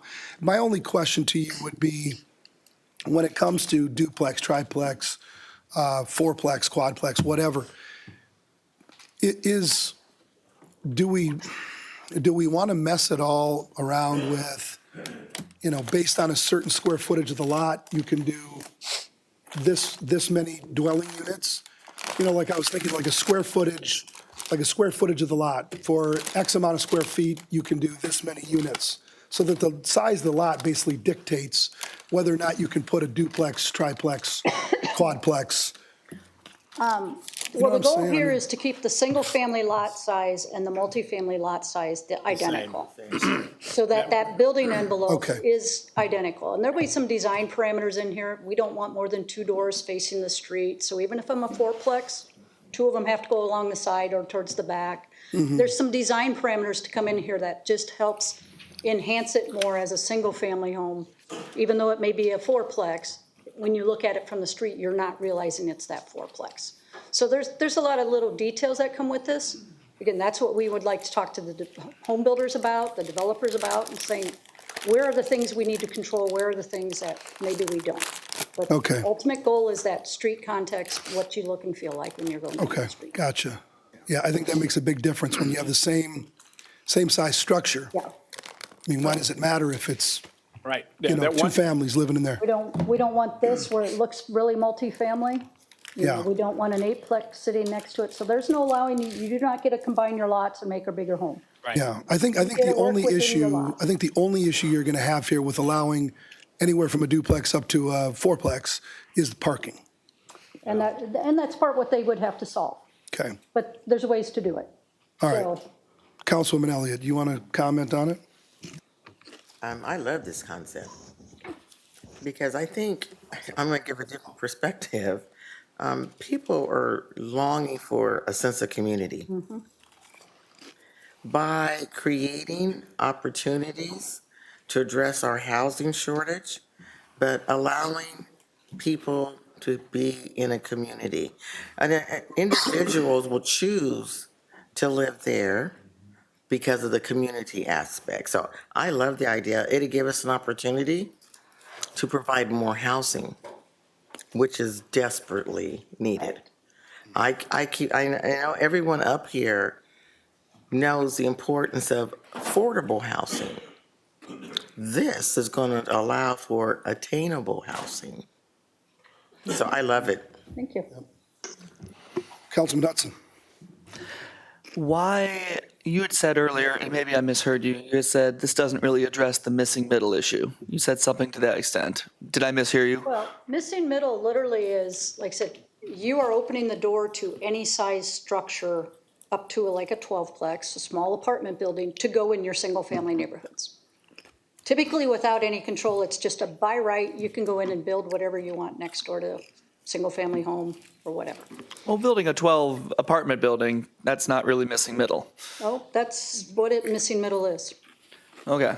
I think, actually, no, we had a discussion a year and a half ago about this. Yes. And I think maybe in the industry, the missing middle is a far more broader term. Yes. And I like to laser focus, and I think the council has kind of shared this, laser focused on the missing middle being, at least by definition, fourplexes, twoplexes, sixplexes that are owner occupied, because that is the goal. That is the goal. Now, apparently 14 apartments that can be missing, okay, that's fine too. I don't think that's what we're interested in as much in regards to what our missing middle is. Please tell me if you disagree. Yeah. And the Hearing 12 that, so from now on, if we could possibly not use the broad definition of missing middle, we can use the laser focus like this. Even that eightplex could theoretically be a missing middle, but I think what we've been focusing on is the fourplex. Fourplex, it could be a rental, as you said, one person could own, and then 3, 1, 1, 1, and then could rent those. But for our purposes, can we use our laser focus city council and mayor missing middle definition? That's where we thought you really wanted to be when you guys said, let's promote missing middle. It was, The 12 apartments? no, that, when you adopted it as part of 2040 plan, Oh, missing okay. middle's the buzzword. You said, yeah, we want missing middle, and we're like, I don't think you really do. So this is our take on We interpreting knew really what we what you meant. might have We wanted. knew what we meant. Is there another term that we could use then? I don't know.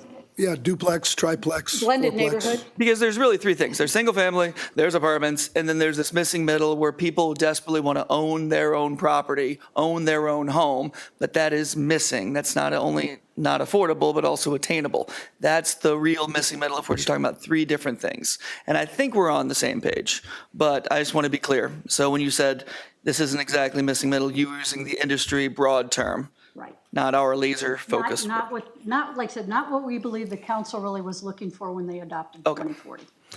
Very good. Well, and I love too, I mean, you look at knocking on doors, right? How many doors do you knock on that are duplexes in the city of West Des Moines? Not very many. I mean, we just don't have a lot of this product. We don't allow them, Yeah, I mean, there in is, single family anyway. I think there is some, but I mean, Yeah, even there's some that not were even in converted single 2 family, years where it's zoned properly, like, Yeah. there just isn't a lot of duplex, triplex, quadplex, you're getting even more Right. odd. Well, I know you got them down on South 19th. yeah, because our Yeah, there zoning isn't would a say ton. that's multifamily, that's a medium-density Right, product. It's right. not a single-family product, so we have not really allowed them. Now, the state came back and said with ADUs, SDUs, you're essentially, every single-family lot is a duplex now if you want it. And we Right, can't stop that. no, But before they go on and keep tagging on, this is where we'd like to go. So I'm hearing it's a go. We'll continue to talk with the developers, home builders. 3 follow-up questions. Okay. Oh, yeah, if you want to share really quick. So this is up in Ankeny, right? Yes. And what I'm looking at is a single-family home at the top, and I'm looking at a fourplex right here. Yeah, the single-family home in this bottom picture sits off to the left. There's And too it- many trees to see it. Sure, so cut off the 8-unit for now, and we're just talking about a single-family next to a 4-unit. Can you go back to the Wild Rose neighborhood? How would that Why are you work? calling it the Wild Rose neighborhood? Is that what that is? It's Wild Rose Park right there in the green. So Jordan Creek is on the left. This is just north of Shields. It's all right. Yeah, you're right. It's up in that area. Anyway, We do that. I never knew it as the Wild Rose neighborhood. Yeah, is that what the neighborhood is specifically called? Yeah, Thank you. That's why I'm like going, Wild Rose. Sorry. Wild Rose is the one. The Wild Rose Park is right there in the green. There you In go. any I could do case, that. how would that work here? Because what I just saw on the previous one was a single-family home, but then I saw like a parking lot behind the fourplex. Would there be Yeah. room to do that in these orange squares if there was a single family to the north and then the next one's down? How would it work exactly? Or is it coming out the backside? Yeah. You know, that's part of what we need to talk to the developers about, because Okay. I'm going to guess each one of these are going to want garages. Yes. So it's how do you get them into the garages? And ideally, we don't want multiple garage doors along the front either. We'd like them to be really one, but you're probably going to have to live with 2. How do we do that? Is it one road that goes by and they somehow kick in? Those are details that we will work with them on. Again, don't take this image, because this is multifamily to them. So this is setting up differently. This was just a way for us to show you that context of building envelope. that you can be in the same. So then the follow-up question, I know that's up in Ankeny, which is close. I didn't know if there was an example of single, fourplex, single, fourplex, something like that. If there was somewhere in the United States where that Yeah, existed. we've kind of been doing the searching for that and are not finding it. Okay. I mean, you can. Which get is into- fine, I You just- can get into Chicago that has kind of the more of the row homes, some of those are duplexes, but no, we have not found a good illustration of what we are looking to have done. Sure. You want to go back to the Wild Rose one?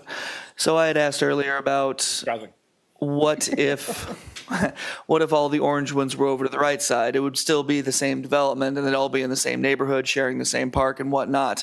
My question is, how would cost be affecting this? So I'm looking right here and you're an expert, so I'm going to ask you to make an educated guess. My concern is of affordability. And I'm wondering if what's presented in front of us right here, if those fourplexes would be actually more expensive than if they were all consolidated in one place. That's my question. Or would it be the same? Because Mr. McKenney over here was concerned that maybe some of the single family would be lower in price, potentially if they were next to one of these fourplexes. Then that does lower the price, which is something. Would it actually increase the price and therefore it would be cheaper? That's all looking about what Councilwoman Elliott said about attainability. Yeah. I think it starts becoming, when you get a multifamily development, you likely are laying it out differently. You're not laying it out so much in a neighborhood block as much as you are kind of an internal functioning development. So it's a totally different kind of mindset or feeling to it. We would basically say, if you want to push them all to the one end, you go to medium density. Right, right. And the rest of it we'll treat as single family and then, okay, go do what you want to do. This is just such a This is unique- truly, somebody wants to do this. Otherwise, you want single family on this end, I'll give you medium density on that end. And again, think So- about the feeling. Think about the feeling of it when you're somebody that maybe can't afford your own home, but you want to live in a single-family neighborhood in Wild Rose Park, and you want to live right there by the park, and I'll be darned. There is a duplex right there, and the look and the feel of the neighborhood is single-family residential neighborhood. Your kids are going to get the same experience as every other kid and family in here. It's a totally different story when you've got, you know, the duplex, the triplex, the fourplex. It is. It's more multi-family residential. When it's dispersed in here and blended amongst the single family, it's just a different look and feel. It is, but would it make it cheaper and more attainable if that is the goal? That's what we're talking about here. And that's what the developers will have They'll to tell us decide. that. Yeah. If it is, and that's what if I'm they interested don't in. want to, if it is that much more financially for them to do it, that's what they're going to ask for. But I'm going to tell you right now, in our detached residential, we were not intending to give you multifamily zoning. So if you want to do this in the yellow, this is how you're going to do it. I'm going If to you want call. to do what you want to do, you better find the border between, you better I just go have into one the more. mixed I just have one more residential question, and do Lynn. that way. That question is, if my concern kind of speaks to what Matt McKenney was talking about a second ago. So would there be a possibility of? So here I am, I'm looking at this one, I'm right in the middle, and then there's like a bait and switch later, and then they decide to put something here, and I didn't buy this originally. That's my concern. It feels like this might be fraught with some concern, and Mr. Mayor, I think you spoke to this earlier. How could we prevent that? But if it's master planned, if I'm going to go in there and I'm going to buy one of these single-family houses, I know that next door to me could be a fourplex. Right. Yeah, the goal would be, like I said, it's master planned, it's on the final plat when the lots are created, that they are identified for that. Correct. So, But if I again- bought one and then later on it was switched, that's all. Well, again, that would be on us to say, because you have a master plan. Yeah. We're not going to let you just go willy-nilly, throw but- that master plan out the door. Here's the master plan. So if it's master planned though, and I guess I'm looking where your red line is, okay? north or the south? You come straight south of that, you got two lots there that are fourplexes. If it's master planned and I've bought a house that's a single family, and the lot next to me is master planned for a fourplex, doesn't mean the developer couldn't decide that he's gonna build a single family there, right? Correct. But to the left of me then, or west, he couldn't change that single family to a fourplex. Right. The idea is you could change an orange to a yellow, so you could go from I'm a That's fourplex, but I'm important. going to build a single-family home. But you cannot change a yellow to an orange. Yes. That That's is part of the huge. rules of And that's this. what he's saying. That's extremely important. It is huge. Yes. Yes, that is Because- the rules of Because this. if my wife and I are buying this, we might decide, you know what? I love this neighborhood. I'm fine with whatever. They're going to look the same, so it shouldn't matter. But I'm fine. I'm going to have another single-family home next to me, and then 3 down is going to be potential fourplex. Yes. Fine with that. But right next door, for whatever reason, I don't want that. And all of a sudden, like you said, it changes. Yeah. That's a The different goal, story. like I said, you cannot change yellow to orange, but you could Yeah. change an orange Yeah, back that down to makes yellow sense. if you so desired. Was our thought on this. That's, I love it. Again, it's an opportunity for you to put them in there. It's not a total mandate that you're putting Right. them in there. And I think the logic should lead us to wherever it may head, especially when it comes to affordability. And so theoretically, this could also make things more affordable if with this, because like I said, maybe those single families that are next to a potential multiplex would go down actually in cost and therefore making it more attainable. So even if it takes us to a place that's surprising, I think we should see where it takes us. So that's why I like this idea too.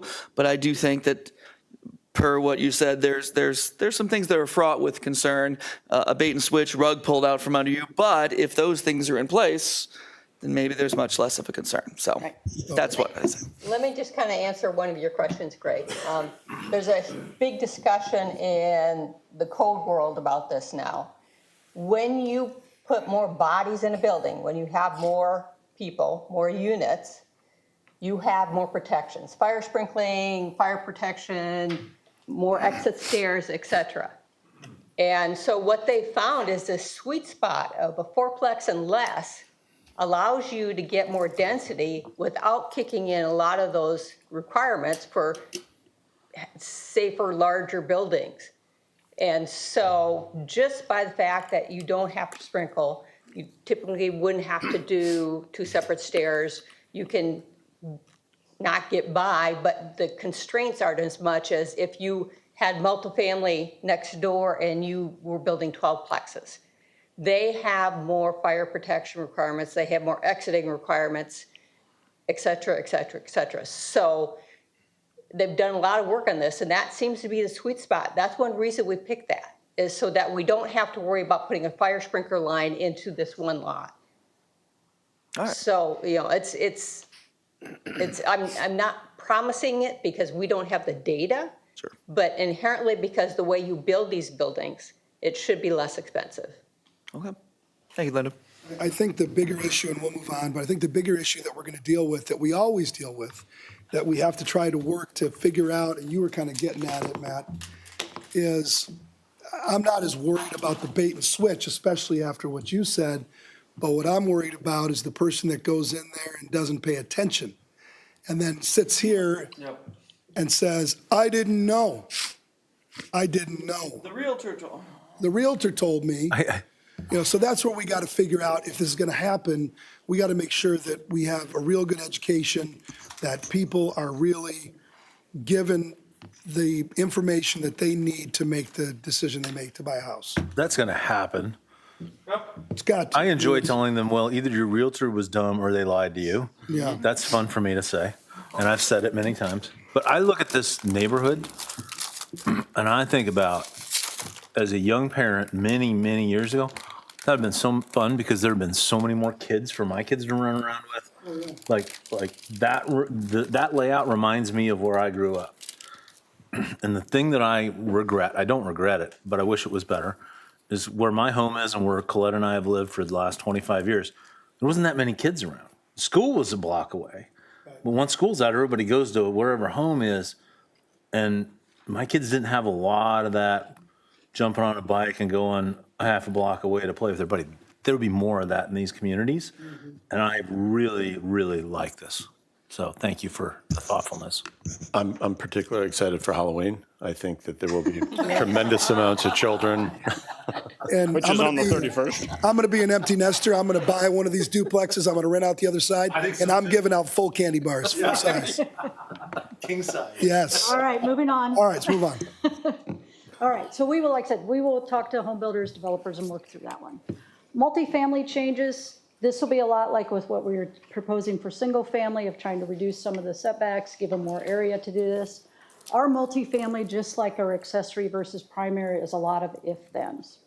If you're 2 stories and 4 units or less, you can do X, Y, and Z for setbacks. But if you're 3 stories but still 4 units or less, or if you're 3 stories but less than 4, you can do X, Y. So it's just it's a cobbled mess, and we'd like to get rid of that.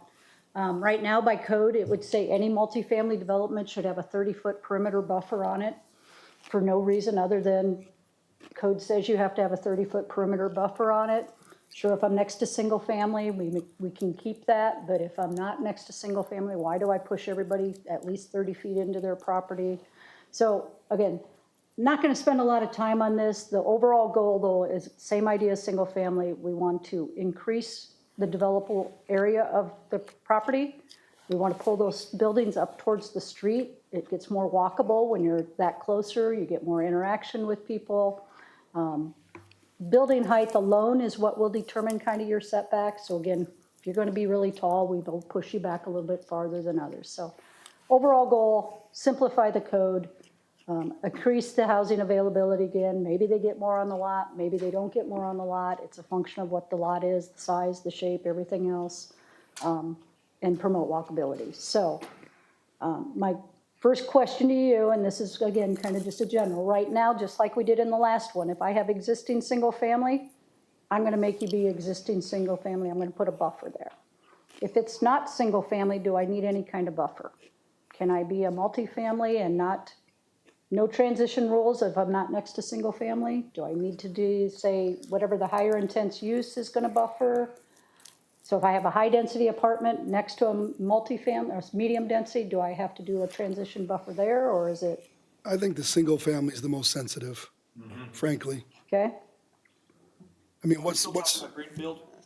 Yeah, most of what we're talking about is greenfield.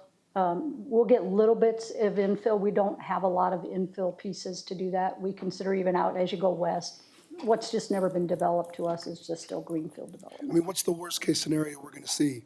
Like a town, like a Yeah, you may have a townhome next townhome to development, and an apartment wants to apartment. go in next to it, and they say, oh my God, the sky is falling because it's now an apartment next to me. Do we want to keep a buffer in there just because? But you're also in the orange, which is mixed residential. You should go into that area knowing that you could have something different next to you. And this is not master planned, right? This is just This by is not right. master plan, this is this zoning happening next to zoning. And we don't have to answer today, but I think if it's townhouses, we have some kind of a buffer. I think if it's anything more than townhouses, then you could get away without having the buffer. But a lot of times, townhouses are much like a single family. It's not high density. I know that's how we kind of considered, somewhat as medium density, but personally, I think it should have some kind of buffering. I agree. I agree. I agree. Yeah. We just went through this whole discussion about the townhomes being mixed into single family, having them look like single family. And so I think for those. This applies similar- here too. Yeah. But if you're condo and above, I mean, we'll work through the details. That, I just needed a general, yes, No, keep we it need to more talk than just specific next to square feet, no, Mayor. no. Bring us So- something back. I think about up in Ankeny, Minnesota, there's a come and go that backs right up to a residential house. It is literally 20 feet away because I filled my tires up there and I couldn't believe it. And I think we got to stay away from that. But like if you're going to build a 6-story apartment complex and you're next to a supermarket, I think we got to have some kind of buffer there, but I don't know. I think I trust you guys to figure out what that looks like. Yeah, and where you're getting into now is getting more into those multi-use Yeah. districts. And that will come with our next kind of phase of this is how do we handle the multi-use where you intentionally are allowing that residential to be in there? Again, should come with some buyer beware that you're in a purple area, not Yeah. in this. So this is really kind of more your orange area or butting up to one of those other colors. And we can still do it kind of how we've been doing it today is looking at what that difference is, the intensity of what's happening next to and put those rules in place. But, so we'll keep it kind of as is for now. And we'll, as we go through outreach, we may hear something different, and we'll consider it at that time. So our previous discussion was all about low density and how do we incorporate more missing middle density into this. And the question was brought up whether or not developers would have a desire to do that. And the answer is, we'll see, right? Don't take my questions as being anti that. I'm supportive of that going forward. I just want to ask the hard questions right now so we can be sure. And because if the goal is to get affordable and attainable missing middle housing, let's go forward.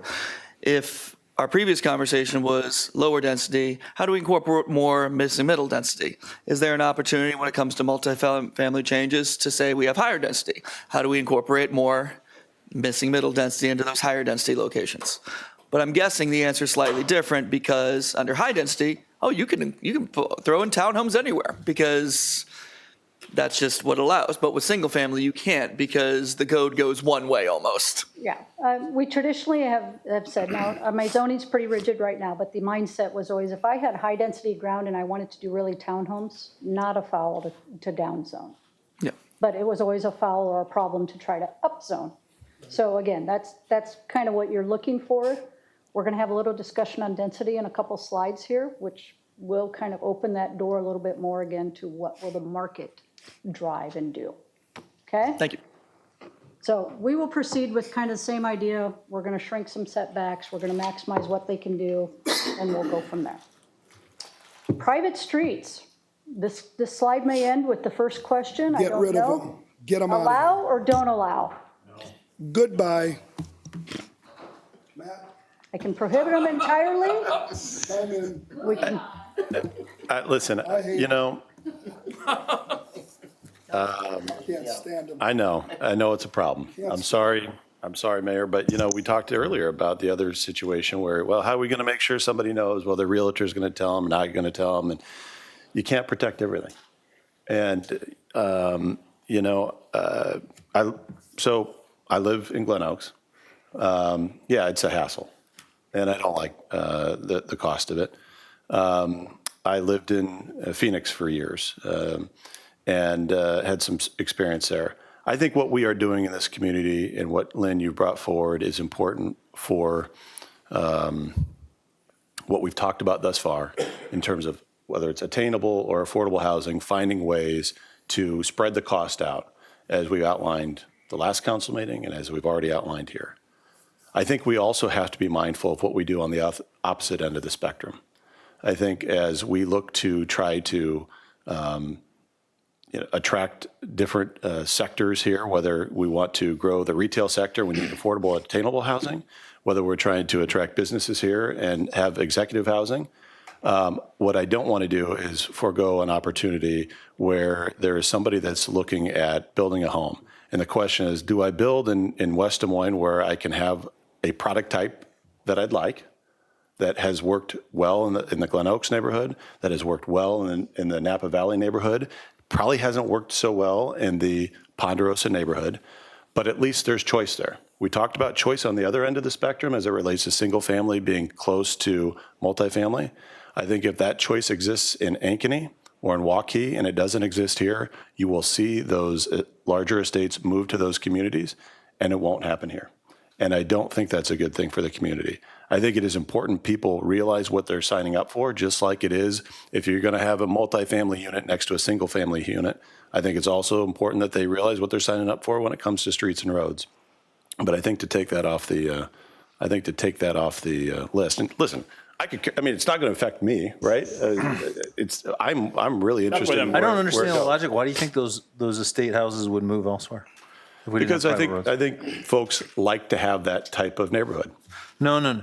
What we're not advocating for is no private roads. What we're advocating for is no private road construction. In other words, the road constructed has to meet city standards, right? That's my interpretation. I think the goal is to eliminate private streets. Oh, then I'm not in favor. I'm against the private roads. That's what the first question is, Against them. allow or not? I'm against them entirely. Let me tell you why I'm I thought the against private them. street thing was about the construction of the street, because I That's look at the second one. Ponderosa, right? So I've been sitting up here like Kevin for 16 years or whatever, 17 years, whatever it is. And I can't tell you how many different issues and problems we've had with these private streets. And usually it's like people that go into them. I mean, Glen Oaks is a different story because you have a gate. right? People know, for the most part, these are private. But where you don't have a gate, sometimes people don't know. And the conversation that I've had with multiple people, including some friends, is I don't understand this.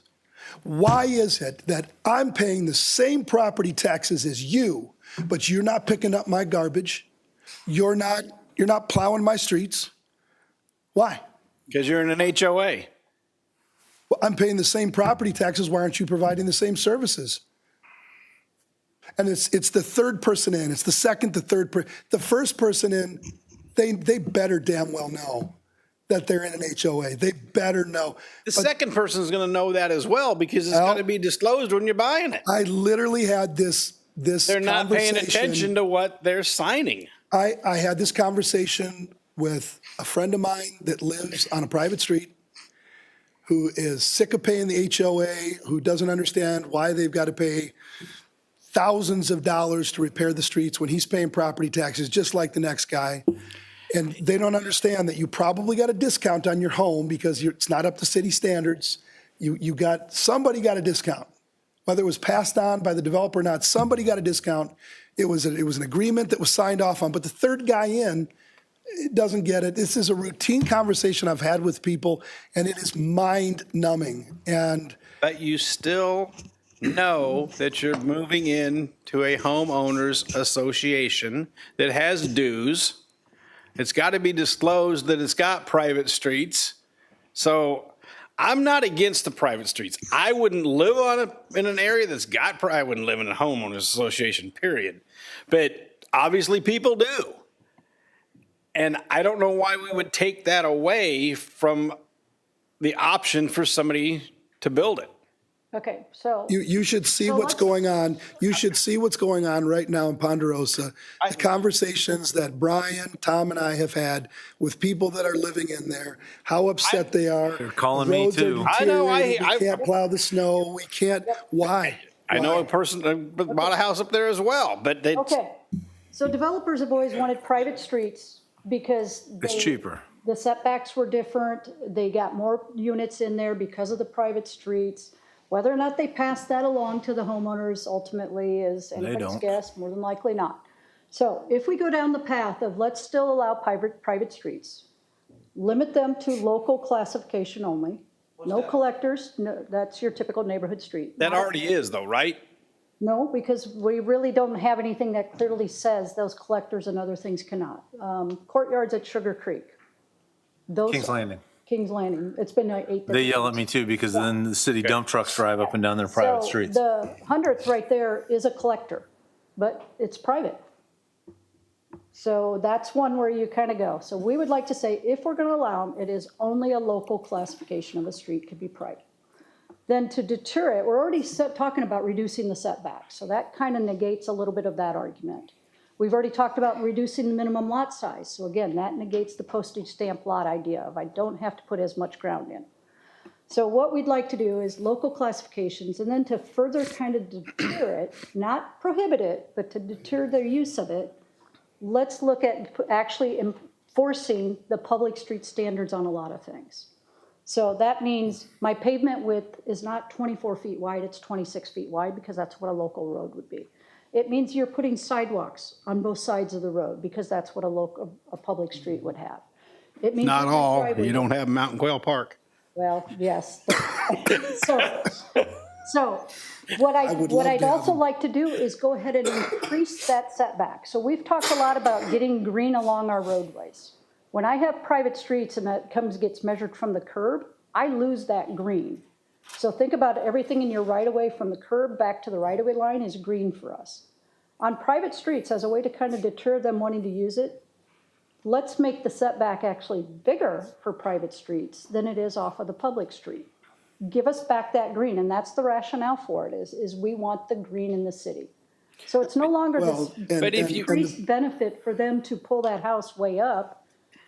It's actually going to be, it ends up sitting essentially at the same spot as if you were doing a public street. One thing we need to think about though, and it's too bad that Paul took off, is that if we change what we currently allow on private streets, then probably people aren't going to build a private street, because why am I building a private street? Exactly.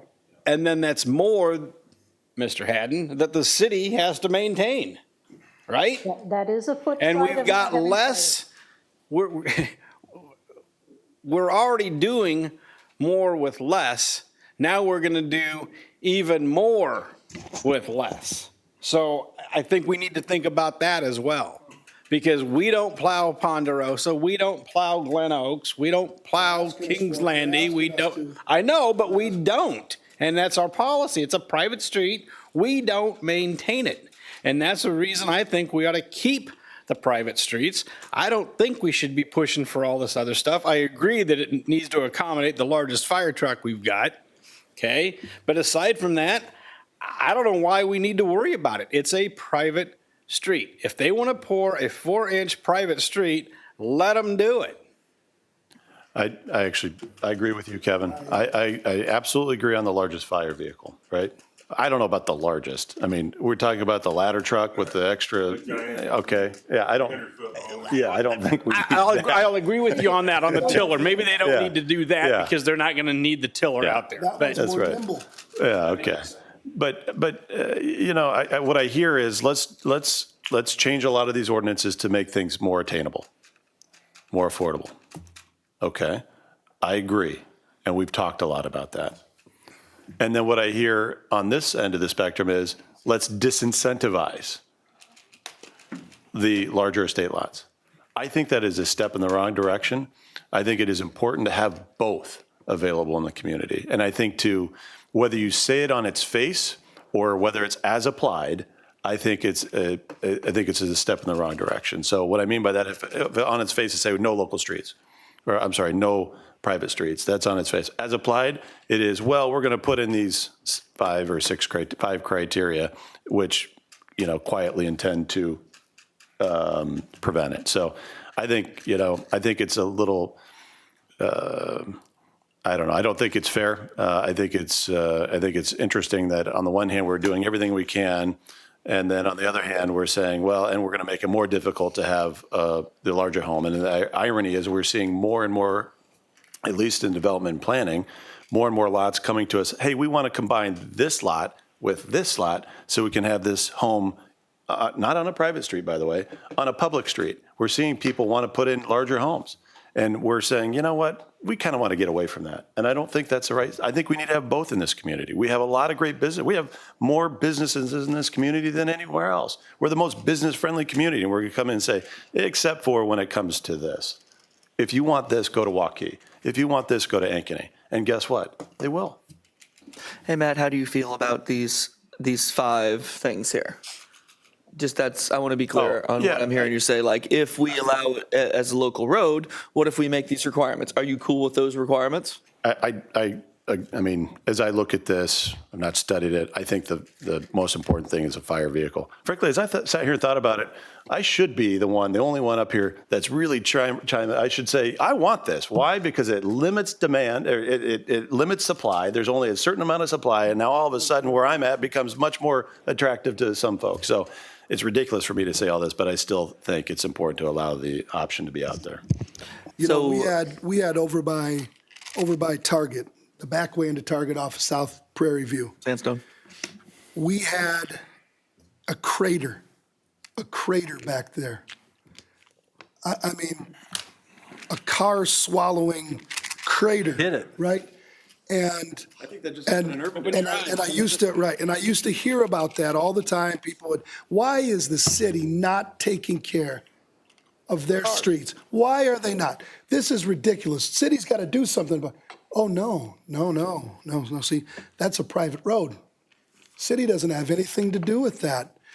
And the person didn't accept that, right? It looks like a public street. It looks like so you know what we did? We contacted, out of the kindness of our hearts, contacted the private owner of that development. I think it was Pearson. That was Pearson. Pearson at the time. And kindly requested that they fill the crater, which they did.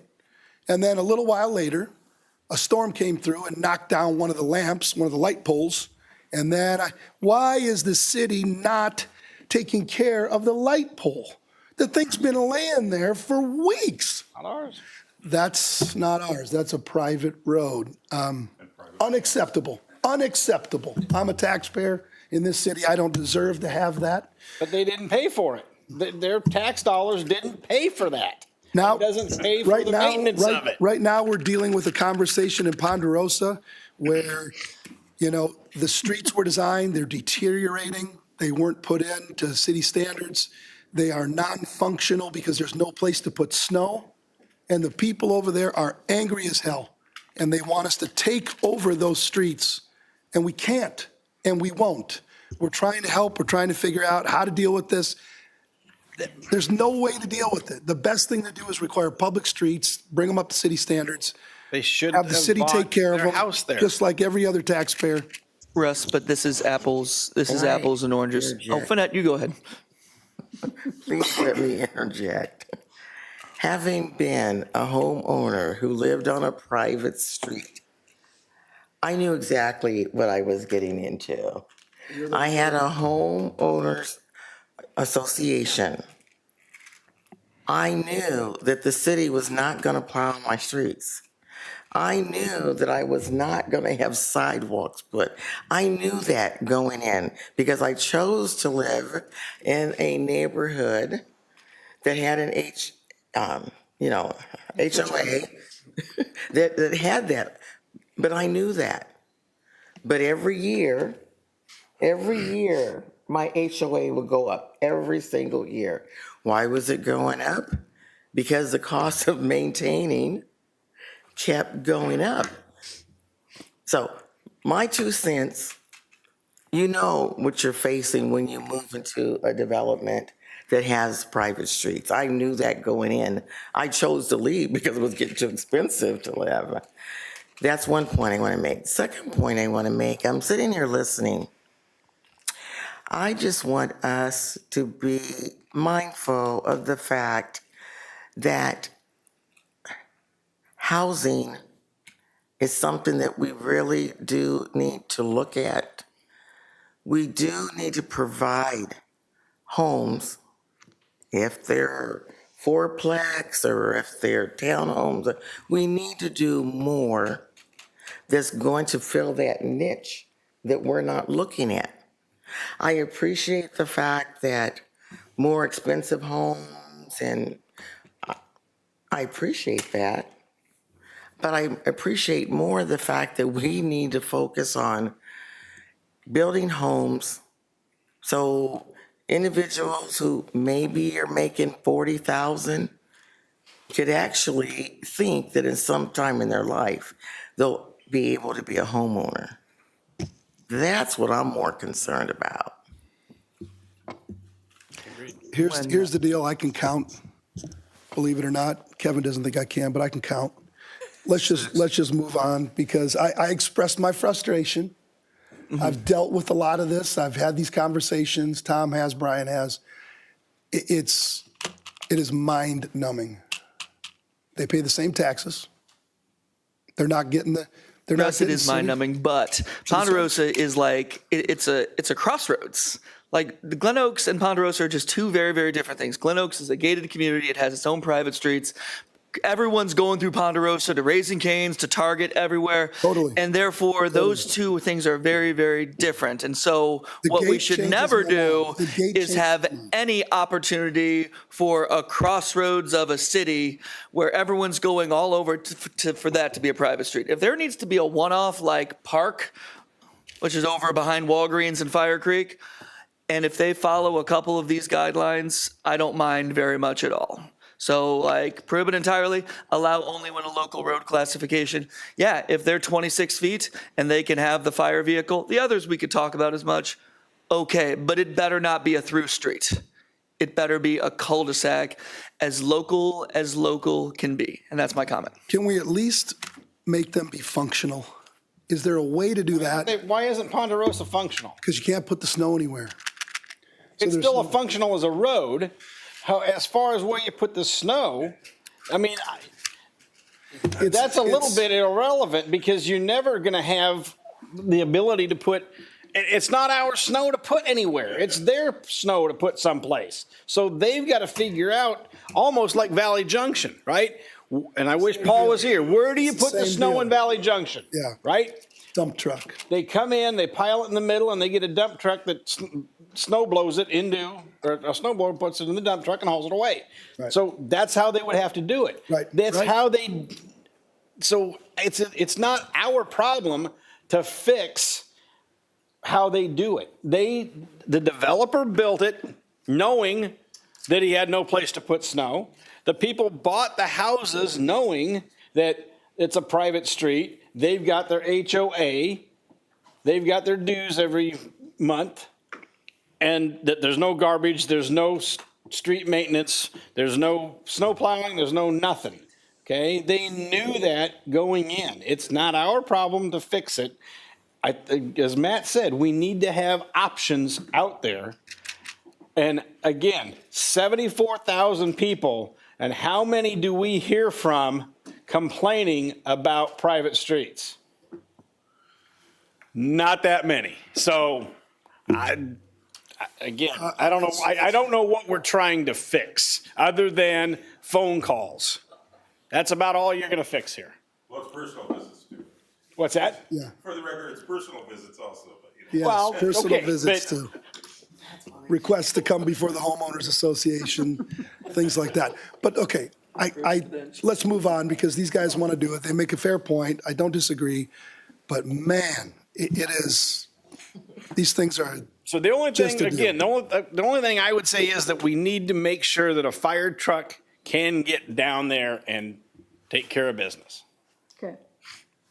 All right, moving on. It's pop quiz time for you. So I got 6 different developments here. I want you to tell me which one has the highest density per acre. So how many dwelling units per acre? Strathmore, 522 dwelling units in that development. Junction House on Fifth, 16 dwellings. Cunningham, 199 dwellings. Country Club Village, 120 dwellings. Glen Meadows, 130 dwellings. Grand Living, 205 dwellings. Which one has the highest DU per acre out of those 6? Grand Living.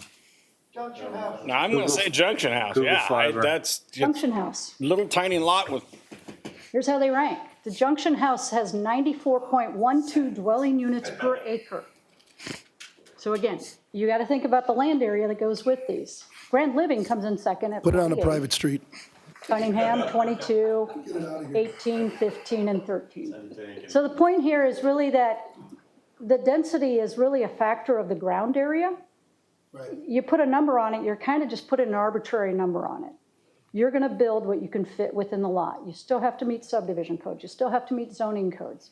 Everything still has to work on the property. Just because if we were to take away density caps, doesn't mean we're going to see skyscrapers and Well, outrageous and we have no numbers. we have no height limitation on anything in West Des Moines, do we? We do, it starts at a number, and then for every additional 10 feet of setback, you get to go another 12 feet. So all we Okay. do is we keep pushing it farther away from the road, but you can go higher and higher. So if I But buy our a really caps- big lot, a really big lot, I can have a skyscraper. Well, my density today, say that's an apartment building, my density today would say really you're only supposed to have 18 dwelling units per acre. Doesn't matter that size of the lot, it's 18 dwelling units, do the math, that's what you get. But that 18 is just anybody's, we don't have any idea where that number came from. Single family is 6, medium density is 12, high density is 18. We don't develop to that today. When we were doing the comp plan, we looked at the densities. Single family is averaging under 3 dwelling units per acre. Even though we allow 6, we're not seeing it. Medium density is about half. We allow 12, we're getting 6. High density, we allow 18, we're getting about 12. Why do we even have a cap? Why not just control it by what can happen on the property? That's where we'd like to go. We'd like to eliminate the density cap. That's another one that states are also trying to get to you, is say, just let them build what they want to build. You still have parking regulations, you still have open space, you still have drive aisles, you still have everything else that needs to come with it. Let it be a function of what they can fit on the site. I think it makes sense.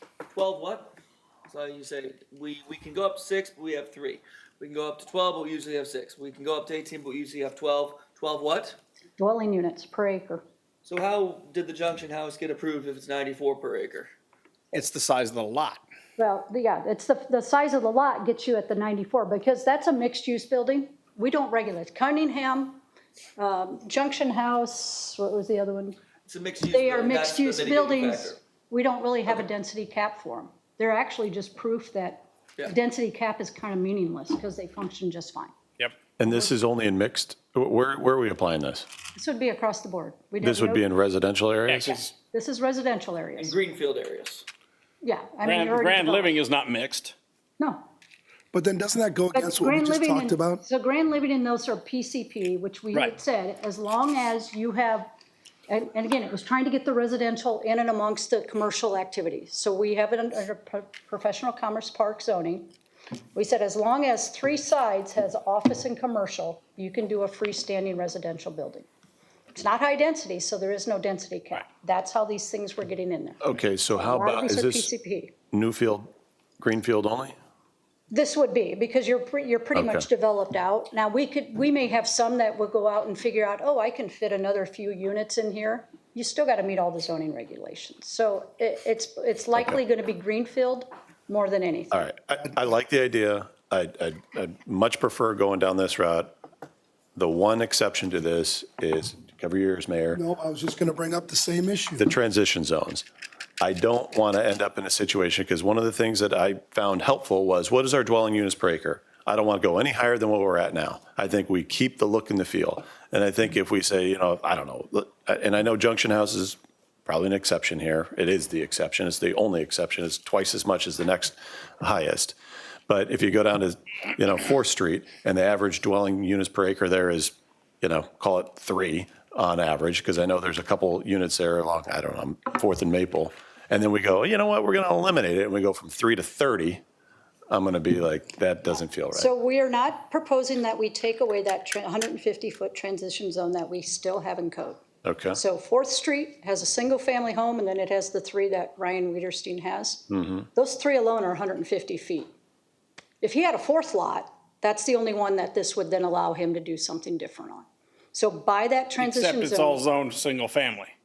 Yes, but even if we take away the density Still cap. applies. this would yeah, still apply. It would take away that element, but because that transition zone is still there, still being applied adjacent to existing single family, this would not work for Ryan Wiederstein. It does not get him to where he When wants you're, to be. give me your definition of transition zone, because we don't have any transition zones in West Des Moines. And when we say transition zone, if I go back to my code today, my code today says if I'm an existing single family and I want to do multifamily next to you, there's restrictions on the building height, there's restrictions on the building length, there's restrictions on the number that can be in there. That's what we mean when we say transition zone. It's something we've had in our code for 10-plus years, not the Valley Junction transition zones that you've been hearing about. You're talking about the Thank you 150. for specifying Yeah. that. Yes, we because were I think trying to that was figure out what's a new important term for we can anybody use that's that we can't come listening up with them. or going to watch this online. this This is does not not- pertain to the transition this is zones that's not been a- proposed in Valley Junction. Right. Thank you. But what does this do for Wiederstein? We need to talk about that. This is Doesn't. exactly what I was going to bring up, because that's what I want to know. If we get rid of this, what are the unintended consequences of doing so? This does nothing What for could Ryan. Wiederstein put on This does that? nothing for Ryan Wiederstein unless he comes in and asks you to change it to either medium or high density. What if he But what can he acquired a do? 4th property? The 4th property would still it'd have to be rezoned. So what are we going to rezone it to? Okay, so You it'd would still have be that control single to family. it. But- And it's still got to function. Now, again, maybe this is not something we want in Valley Junction because of the whole you don't have to provide parking. But any other site is going to have its own parking that has to be provided on site. So the Valley Junction is a little bit unique, but you still control what happens in Valley Junction by whether or not you're going to rezone property. I think this only needs to be if it's greenfield. Only greenfield that does not have a current zoning designation. That's, Yes. and then that would solve the entire Yes. thing. Okay. If there's already a zoning designation, okay. We can start there, and how about we'll worry about infill or redevelopment later. Let's I start think it that with makes as sense, so greenfield. we don't get some unintended consequence Okay. that none of us want to deal Okay, with. so generally, we're okay with maybe getting rid of them. We need some parameters of when and where. Right? Greenfield Okay. only. Moving on, That does not currently have a zoning designation. Yes. moving on. You got it. The garage.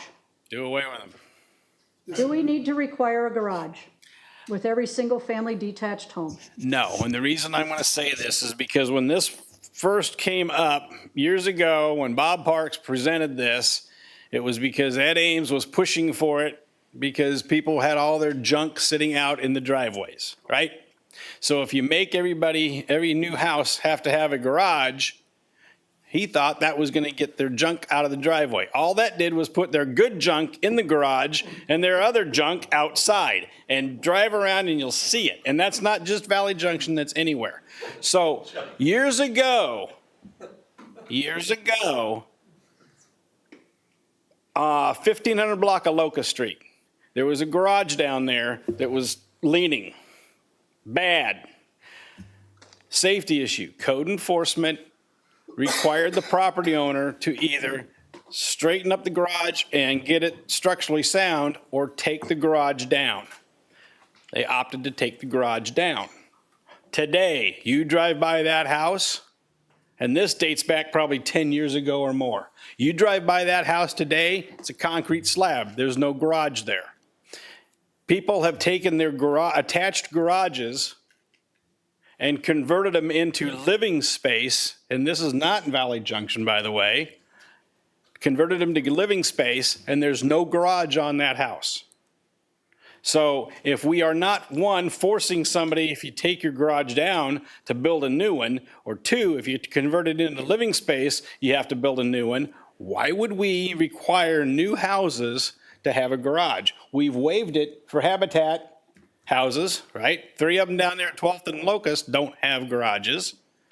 So if We it, changed our ordinance for down in Valley Junction, but no, we changed it for nonprofits. That was it, Yeah. right? We did it basically an AMI rule. If you're under a certain percentage, you don't have to have. Yeah.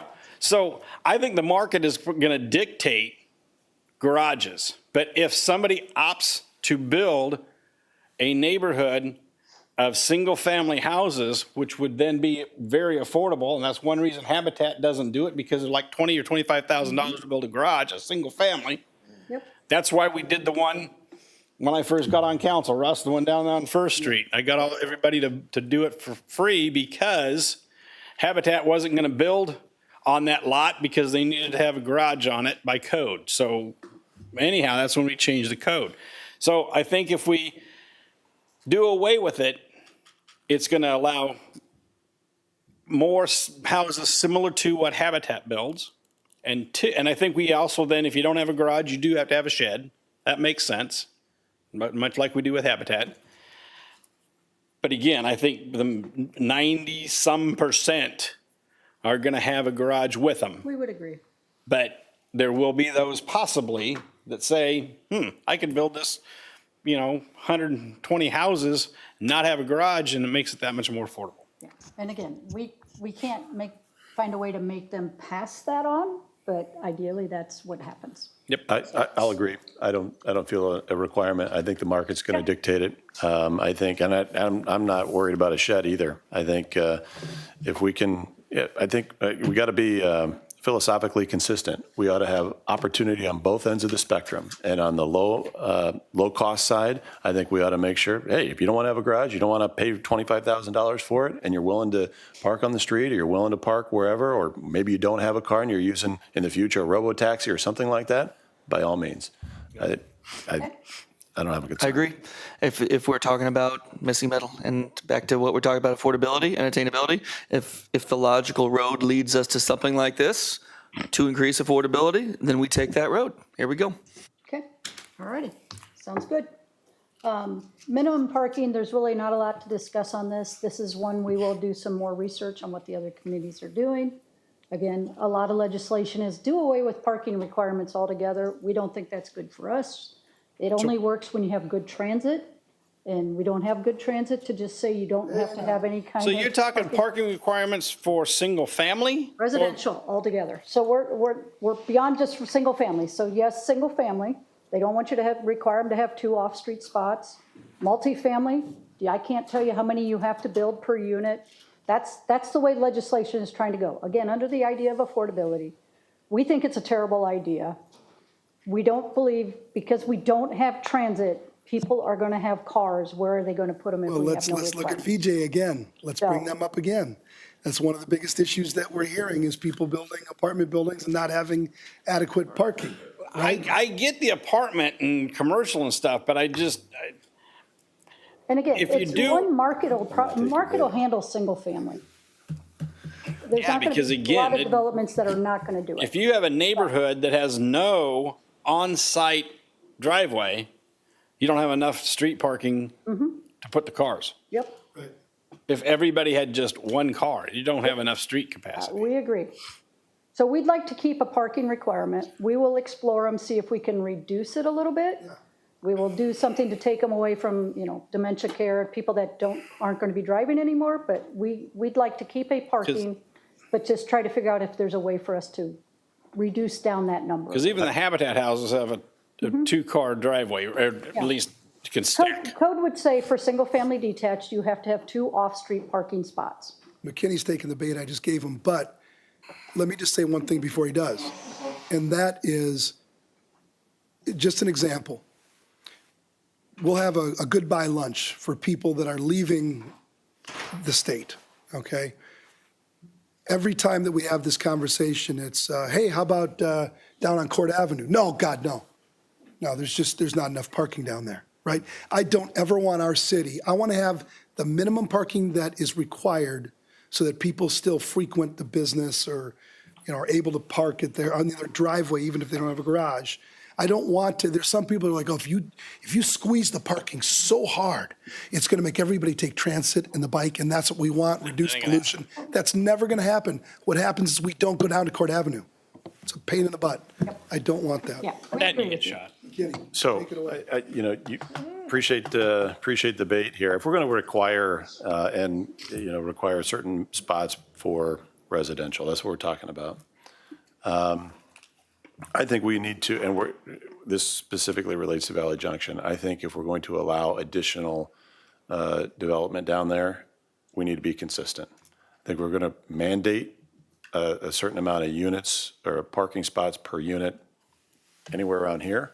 I think we have to mandate a certain amount of parking spots for a unit in Valley Junction. And I'm also thinking that we need to allow, not a new parking stall, but if you're going to be parking in a city lot, you have to identify a lot spot and you have to pay for it.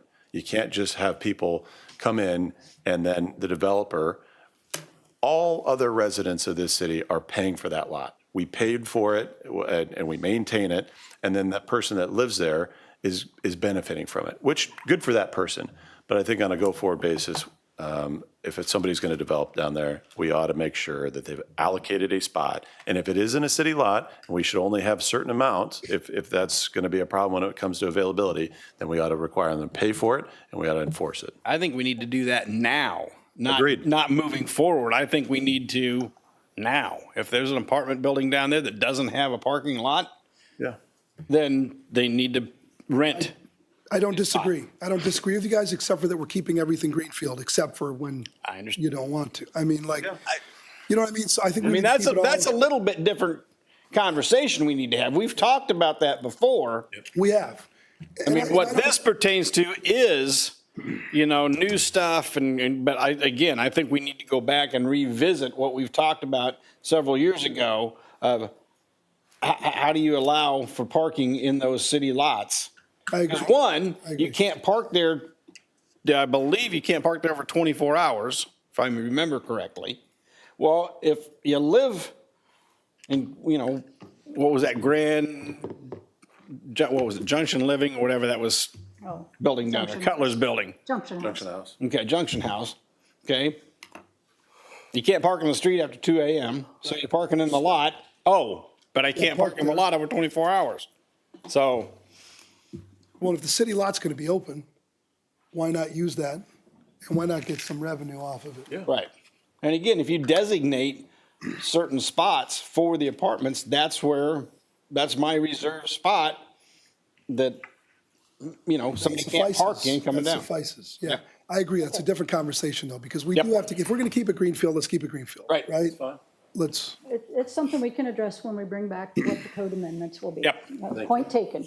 So, Okay, just a couple of quick two takeaways from the previous workshop, accessory structures. The intent was to really try to eliminate the if-then regulations, maximize the use of the lot, simplify it for people to understand, accommodate additions and outdoor living. What we heard is, well, it's too close to my rear yard neighbor. My party deck's going to be looking over my next door neighbor. I got too small of setbacks. So what we'd like to do is use an approach, kind of where we were headed, of separating the height allowance from the setback. So it's no longer an if-then. If I'm 20 feet tall, I got to be back this. But what we would do is, if you remember this illustration, this is your buildable area. The yellow is the setbacks. In the 7 foot in the rear yard, we'd say there's no structure that has a footing or foundation, so that takes away your taller structures. I can still put my small little shed, I can still put my play structure in there, in that last 7 feet. It gives me that buildable area. Side yards, I can have that up to 2 foot encroachment, again, if I don't have footing and foundation. So that tells me where I can place things. Totally separate then from your height allowance. My height allowance is just gonna say that rear 20 feet, nothing can be more taller than 20 foot. Max, tallest element of it. If I have a roof, it's 20 foot to the roof. If I have a railing, it's 20 foot to the railing. That's it. I don't care what the structure is, it's just a height limit. The balance of it then, you get what building code is, which says you can be up to the 3 stories. So it takes away our if-thens, simplifies it, but gives us some protection from the rear yard for how tall things can be. How much does this increase the total space that you can build in the backyard compared to the current situation? It allows you more buildable area, so we do get this whole buildable area, but it's going to keep one part, that last 20 feet, you just don't get to go quite as. But it is more space than currently more- it is exists. still So it's like more a space than what 20% we have increase or today. something like that. And what do you think about this? Like, this is kind of what we all came up with, and you all specified it specifically. What do you think? I think this addresses what we were hearing as those concerns of what is going to be too close to my neighbors, what is going to be looming over it. I think this gives us a better way to control that without getting into whether it's a deck or a gazebo or this or that or if and thens, and it just simplifies it for everybody. So you like it? We like it. So say it again. So we've got basically the sides and the rear setback are 7 feet, and this is Greenfield. Greenfield? Yes, All right. this can be applied just Greenfield. We can Staying say on anything Greenfield. platted prior to does not get this. Okay, Mike. so 7 feet setbacks, everything except for the front. Then you're saying within 20 feet of the rear lot line, you can't go higher than what? 20 feet. That's your 20 maximum height 20 allowance. feet. I like it. So this pushes your party deck That's what I'm thinking is farther my away party from the deck. rear lot line, which is, Yeah. that seemed to be a concern, is how close am I to my rear lot line? Right, because that's I mean, that's what I'm trying to think of, is the people that are already there, which is Yeah. why Greenfield's important, because conceivably nobody's there Yeah, right and now. and code today allows you to do that 20 foot. Okay. So this we The think. 7 feet rear setback, that's nothing. That's, I mean, side setback, fine, but man, 7 feet rear setback? Again, let us talk to builders. Let's get an idea. This is trying to maximize what people Why can do. even have a So ideally, you setback? have You're to right. have, you can have a smaller lot and just- still get the things you need if you don't have to have 35-foot rear yard setbacks. Russ, I'm not sure why you disagree with that 7-foot setback. Well, I don't know. I mean, that's probably, without measuring, that's probably what I've got at my place, Yeah, today it's actually 5. where my garage was. I mean, it was 5? already there when I bought it, but where my garage is, my back garage, it probably is just 5 foot from the back of my garage, which has a foundation, to my rear lot line. So it doesn't mean I can't build back to it, but there is a stopping point. And that's what this is saying, right? Only in this case, I can't be within 7 feet of that. Right, the 7 foot is where it'd be, and then the height is limited, so again, I'm not looming up over my neighbors, so. The 20 feet may make it palatable, and the Greenfield, I think, probably makes it palatable. Because we're talking about Greenfield, we're not, is there somebody back there right now behind this guy? It still could be Greenfield and someone behind there, I Yeah, it guess. could be a greenfield development next to somebody that's already developed. Yeah. Or could we apply this effective to Greenfield's effect? I don't know. I mean, that's what I'm worried about, is the guy behind here, that now we change this and somebody puts a But 20-foot party deck. Again, right now, it's 5 foot. It's rear only yard 5 setback. feet rear setback? Yeah, my house has a 35-foot rear yard, so my dwelling structure has to be 35 feet away, but that balance, you can be up to the 20-foot. Which is my garage. So we're going to keep 5 feet for everybody else and 7 feet for new. It seems like we're going towards the idea of more affordability, okay? More flexibility. Why would we, this would make it theoretically more expensive. If the idea is more buildable space, right? We get more buildable. Well, it doesn't, because what you're saying, you're no longer saying I have to have 35-foot rear yard. So that takes away that depth there that you were forcing people to buy Right. for that. I get that, but I guess my concept is, if today it's 5 feet and we go to 7, it's counter to the intended goal, which is more buildable space. But it's not, because like she said, it's an if-then statement, a million different if-then statements, and if you're this, then you can't go this high, you can't. Now I it's bet like you we're there just is a taking scenario. all those There out. is a scenario. And goal was to try to get the side yards, rear yard the same, it's just simple. Yeah. But whether or not we say a rear yard is 5 foot versus 7 foot, again, that is kind of minor details. Haven't, over the years, and I'm going 30 years, haven't we changed from 5 to 7 back and forth It over depended on the times? zoning, it depends on the zoning district. Well, So that's right what I was now, gonna say. It's not like 5 right multiple now different for- zoning districts have multiple different setbacks. Right, We're so, trying to standardize it, make it simpler for everybody to just say, your rear yard is X. So you're doing, even if it's an executive estate lot, you're going to say it's 777. Okay, estate lots, I think we put it to 10, I believe. Well, so when you're saying it's 5 now, it's 5 This now is like on a- this lot, Think of this as a traditional lot. quarter acre lot. yeah. Yeah, typical, single-family lot. But I can't build as far on if I had an empty lot on my neighborhood, I'd have a 5-foot setback, but I couldn't build as far back as what we're talking You would here. have a 5-foot setback for your detached accessory structures. That's as close as they could go. Your primary structure and anything attached to that primary structure probably has a 35-foot rear yard setback. And right, and So we so, are giving you 35 down to the 7 as extra area to build if you did a typical standard lot. We're letting you put an addition onto your home, 3-story home, an addition. Except for when you hit that 20-foot. 20 foot back, then I have- You have to drop it down to a 2-story or a 20-foot. yep. Okay, let me, I'm going to use the preserve or the reserve or whatever the The thing estate is lot. down there. Let's say that this is the lot, and what we see at the top of the screen is an enormous forest. Okay?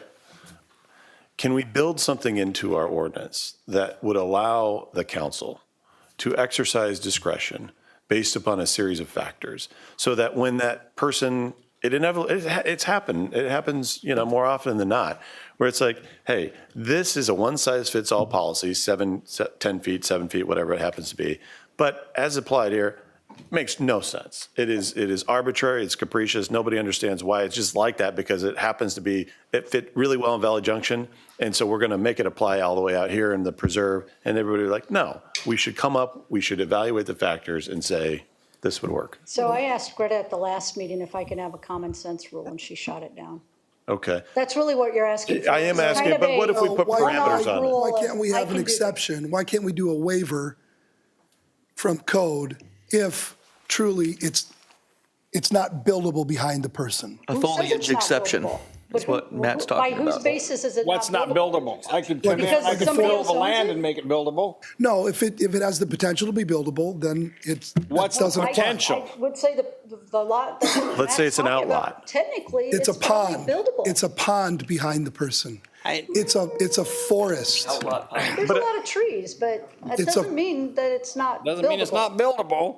But could and we that's come gonna up be with the problem. factors? Could we come up with a criteria Well, that we somebody can, could? but now we're right back to if then. What's If it's the, this, then you do that. If it's that, then you do this. So You we're can, trying to get you away can come up with factors. Lynn, what's the but it's project? What she's trying to get away from having factors. Why, okay. That's her goal. Forget the fact. Lynn, what's The the factors, project one that factor. Mandelbaum did out there by Moffett Estates, Moffett right? Estates. Okay. I was at Waterworks when that went on, okay, and did the water main. I never in a million years figured any of that was going to be buildable, other than about maybe 5 lots. Yeah. okay? Because they either went up or a lot of them went down. Most everything has a house on it now, right? So to say that it's not buildable, Yeah, I'm not I saying don't. that's the standard. So again, I think. Okay, I guess what I'm saying, but here's the idea. Let's say somebody came in and said, you know what, I'd prefer rather than 7, I'd rather be at the 5, where everybody else or some other folks are at. And it is a forest today. And we all find out that the factors, somebody comes up with reasonable factors that are grounded in some rationality. We say, yeah, you know what, let's move it to 5. Then when somebody does come and develop, it's not going to be a surprise, right? It's, hey, you're 5 feet away. It's not, and maybe it doesn't develop because of that, or maybe it does, but it's no surprise to anyone. And, this, my understanding, the whole idea behind the comprehensive plan and all these ordinances, greater flexibility. I think finding an escape valve, so to speak, to address unique scenarios would be a good step. I think it shouldn't be everything is if then this, then that. I think we have our standard rule, and then maybe you have to have a supermajority of the council to deviate in very, in maybe it's just setbacks or maybe it's just something else. But Okay, but that's what the variance process is. okay, so that process mean, exists today. That exists, Board but of it's also Adjustment. going to say, And then you is need a this hardship. self-imposed? Did you You need create the hardship. You problem? Can't get it. That lot we're talking Well, about is 2.5 So it acres. does, so we do have a process, but if it's, It's a variance. Have a hardship. But you okay, don't but if it's really have a real- self-imposed, then you really don't get Right. it anyway. But So- again, that lot is 2.5 acres. If you were going to put a pool in a pool house, all you had to do was shift your house a little bit when you built it. So again, we're trying to solve problems that people create themselves by having a bunch of if-then rules that we're going to be Yeah. back in the, just like today. Is it Yeah. art or is it signage? The Is other it thing to common think sense? about Is it is- not? I don't want to be in, we're trying to get out of that. The other thing to think about is what we decide today, 20 years from now, a city council is liable to look at it and say, what in the hell were they thinking? Why would they have allowed that? Yeah. Well, that's Or why why I'm gonna didn't serve. they allow that? That's why So, I'm going to serve for the next 4 Would love nothing years. more than a common sense rule that had me a way to be able to do just that and say, yeah, Yeah. nobody, there's no harm, no foul in this. Yeah. Let it, but but I legally I think- can't, I yeah, don't know that. I think let the Board of Adjustment do its job and go from there. So we will continue to I'm not opposed to what you want. I Yeah. just don't know that there legally is a way for us to do Okay. it that doesn't make it worse for Yeah, somebody. that's fair. I might, 1 of 5, it sounds like, but I really think we ought to find a way to work with our residents. It's their property, it's our rules. We have a one-size-fits-all, and I'd like to find ways that when it makes sense, maybe it's unanimous, maybe it's a supermajority, or maybe it's a simple majority, but I think we ought to find a way. And I do understand that the whole Board of Adjustments, but we've run into too many scenarios where we have had to come in and change ordinance because the Board of Adjustment says it was created by the property owner under their own doing. All right, I'm done. Okay. We'll keep it in mind. We'll try to figure out a path, but I won't promise anything. So the last one just is the small Quiet. lots. I'm about ready to go home. Yep. 2 slides here is all we Hey, have. hey, So the last one was small lots. We introduced small lots to you. There seemed to be a lot of concern that all of a sudden small lots are going to take over the city and we're going to have nothing but small lots, which is not going to happen. It's going to take a very special person who wants to come in and do small lots. It's going to take a lot more work. We want to do it to increase. Again, it's one of these opportunities. We don't know that it'll get used that much, but it's an opportunity. It's a way for people to come in. They can get more affordability, more availability to it. Too narrow, too small of setbacks. We'll go out and talk to the builders, find out what really needs to be that niche for that smaller lot and bring it back to you. We can always take the approach of, we're only going to allow small lots in our mixed residential land use or our multi-use low and not allow it in single family. We can baby step into this. We'd like to find a way to have it be an opportunity for people to use, again, if you really want to think it through and make it work. So Yes. it's done in other cities. I like this. There's no reason we can't do it here. We don't know that we will see a lot of it, but we'd like to still have the opportunity. So we will do the outreach on it and just talk to the developers and try to figure out what's the pitfalls, where's the. This looks great, and I think it's in line with a lot of the stuff we already said tonight. Awesome. Okay, so Next step is just the outreach. So we will start talking to residential developers, home builders, the school districts, the engineering consultants, get everybody trying to understand what we're doing, understand what their thoughts are on it, try to figure out what those magic numbers are. Then we'll end up coming back to you with kind of a summary of here's where we're headed. And if you say yes, then we'll draft the code completely and adopt it. Okay, sounds good. I have a quick question. Yep. Do we typically just work with developers that are in our area? Yes, because the list of who I have to work with really comes from who has done work with us previously. The home builders will get us probably a few other developers that haven't necessarily been in West Des Moines for one reason or another. We don't get a lot from outside. I mean, we have certain out-of-state developers that we will contact, but unless you've done work with the city, it's hard for us to know who all those people really are. Okay, thank you. I was just curious. Don't talk to the folks in Ponderosa. We'll avoid them. They're angry still. Okay. Thank you, Lynn. Thank you, So I Linda. was about an hour off from my estimate. Yep. Thank you both. All right.